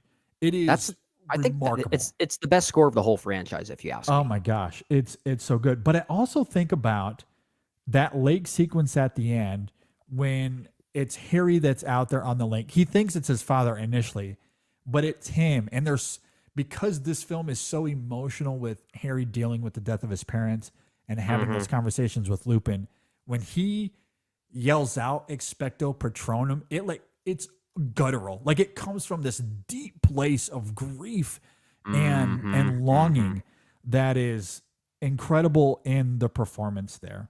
Yeah. The falling slowly sequence from Once, I want to throw out here. Going back to Harry Potter, I should have circled this. There's a lot of Harry Potter from this decade as well. Order of the Phoenix, when he is fighting against Voldemort there at the end, and he says, "You'll never know love and friendship, and I feel sorry for you." Again, breathtaking. Love that moment. The Joker scenes in The Dark Knight, I certainly want to call out here. Yeah, I'm sure some people would ask us about that one. Yeah, so We have to include it. We have to include it. Yep. Kim opening up and talking about her brother and Rachel getting married came to mind. The opening scene to Up. I know a lot of people want to talk about that sequence. I think the rest of the film is still quite good, but I do want to bring up that opening scene. And this is more of a fun one because, again, bringing the Harry Potter theme around, in The Half-Blood Prince, and God bless Alan Rickman. He is one of the best. I'm going to butcher this because no one can really do it the way Rickman did it. Sure. But there's a moment in that film that makes me laugh harder than anything in the Harry Potter films when I forget the character, but one of them is cursed by touching this necklace. And so Harry and Ron and Hermione, they're like accusing Malfoy of being the one that cursed the necklace. And you hear Snape go, "Well, how do you know?" And Harry just says, "I just know." And Snape says, his rebuttal is what's great because he's like, "You just know." It's that pause, that very deliberate pause between the words "just" and "no." Best. Yeah, like his delivery of that line, it kills me. Like it truly is one of my favorite moments of the decade of the Harry Potter franchise. God rest Alan Rickman, one of the best, Oh, one of the he's so best to good. ever do it. If we talk about some of the best casting in a movie ever, he has to be in that conversation. Yeah. Because no one else can do Snape like that. Absolutely. At any rate, I have a lot more here that we could talk about. So do I. Yeah, so many but- films I love from this yeah. decade that I didn't even mention scenes from that deserve some Same, type of like, recognition. Yeah. I got stuff here from Mulholland Drive, The Incredibles, Kill Bill Volume 2, Man Push Synecdoche, Cart, New York, The Synecdoche, Wrestler. New York. Another one of my favorites Absolutely. from 2007, The Diving Bell and the Butterfly, has some great filming techniques and Love various that. scenes that I love. Yes. Soderbergh Solaris I could go to here. The exchange between American soldier and Japanese soldier in Letters from Iwo Jima is one of the best moments between enemies in a war film I've ever seen. How about all of the fun of Ocean's 11? Gosh. That's See, like, that's another example. What do you pick from that? That I don't movie just know. feels like one continuous heist. It's so elaborately fun. It's amazing. I feel the same way about Moulin Rouge. Like, I love that film. I could pick many Okay. scenes from that movie. I mean, and you are right. There are so many movies where it's hard to just pick one adaptation. Punch Drunk Love. I feel, like those come to mind as far as films where I'm like, man, which one do I pick from? Yeah. But Yeah, I'm like, with you. like again, all of those movies, honorable mentions, as well as many others. But There's even some great comedies we didn't get a chance to highlight here. I know, like, you had Anchorman in your top 10 for 2004, I think. Yeah, 2004. Yeah. Like some of the best moments of comedic delivery. We didn't get a chance to highlight enough of those just yet because there were a lot of great comedies from this decade too. absolutely, yeah, a ton of great comedies. I, Robot, Will Smith comes to mind. Yeah, I that's just, definitely in a terms comedy. of, and this is where and it wouldn't have made a top 5 or top 10, but in terms Sure, of like sure. formative experiences, Yeah, like that film came out when I was like 18 years old, 17, 18 years old. And okay. the way Will Smith carries himself in that film, I absolutely love. Like, there's a sarcasm to him. Like, that is Will Smith at his most sarcastic, and for me, his funniest. Like, there's just like this deep that's a good cynical point. that is so funny to me. Well, it's because he delivers it in a very like matter of fact kind of way. Like he truly believes in that. There's almost something weirdly deadpan about his performance. Exactly. It's like he was in a Jim Jarmusch film, but nobody told him that it wasn't Jim. But that's what it feels like. Like, there's that moment where Vicky's like, I've saved like 4,000 lives this year because of my protocols. And he's just like, ooh, thanks. It's Like- almost like Alex Proyas, who directed iRobot, Yeah. told Will Smith.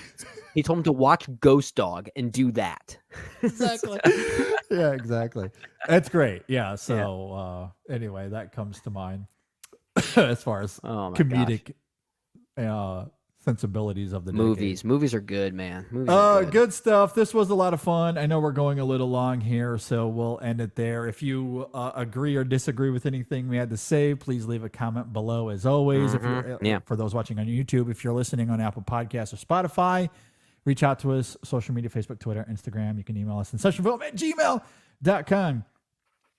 Real quick, as we noted up at the top. Next week will be our 2000 retrospective. So be on the lookout for that. We'll have a review. I think we're going to be discussing Almost Famous is what we decided on. Yep. And then we'll talk about our top 10 movies of 2000. Yep. So that'll be next week's show. And then episode 600 will be our Best of the Decade Awards, which is going to be very similar to our yearly and award show that we do, except the unique categories that we do at the beginning of our yearly end shows, that will be bonus content. So if you sign up for Patreon, Apple Podcast subscriptions, YouTube memberships, we will have that as far as bonus content. I might release that to the public after some time, just so people can get a chance to just listen for to it, fun. because it's such a big show.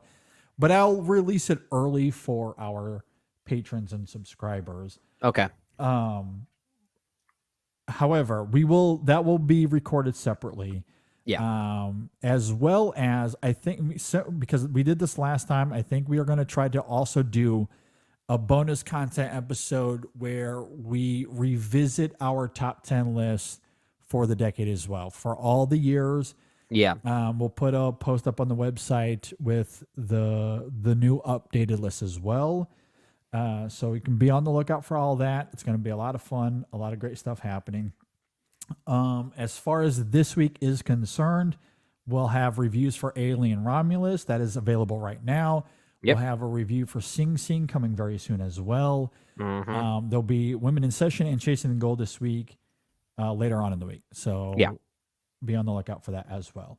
Yep. Okay. I think that is it, Brendan. Any final thoughts before we get out of here? No, I think we should close out so I can get back to my homework for 2000. I still have some watches to do before Friday, or at least as we record this on Friday, because we have to. We got to be diligent. We got to be authentic when it comes to doing these retrospectives. We want to make sure that we've at least seen as much as we can. And sadly, there will be some blind spots. I feel like this always happens. There's at least something you just can't quite prioritize. For sure. But I think you and I will both have enough in our back pockets to say we can be very dangerous with this one. Yeah. And that's all that matters. For sure. Certainly some films that I won't be able to catch up with, but I feel pretty good about my homework. I feel like I've covered most of what I would consider the big stuff, the films that would contend for my list. And I'll try to catch up with a few other kind of stragglers over the next few days. Yeah. But it's going to be very busy. I look forward to getting to that retrospective and then to best of the decade. It's going to be Absolutely. Fun, so. Got a lot to do. All right. With all of that said, thanks for being patient with us. I know we went a little long here. Appreciate everyone listening and watching. We will see you next time on the InSession Film Podcast. Oh, man. Movies Alfonso Cuarón. rule. What a decade he had. What a man.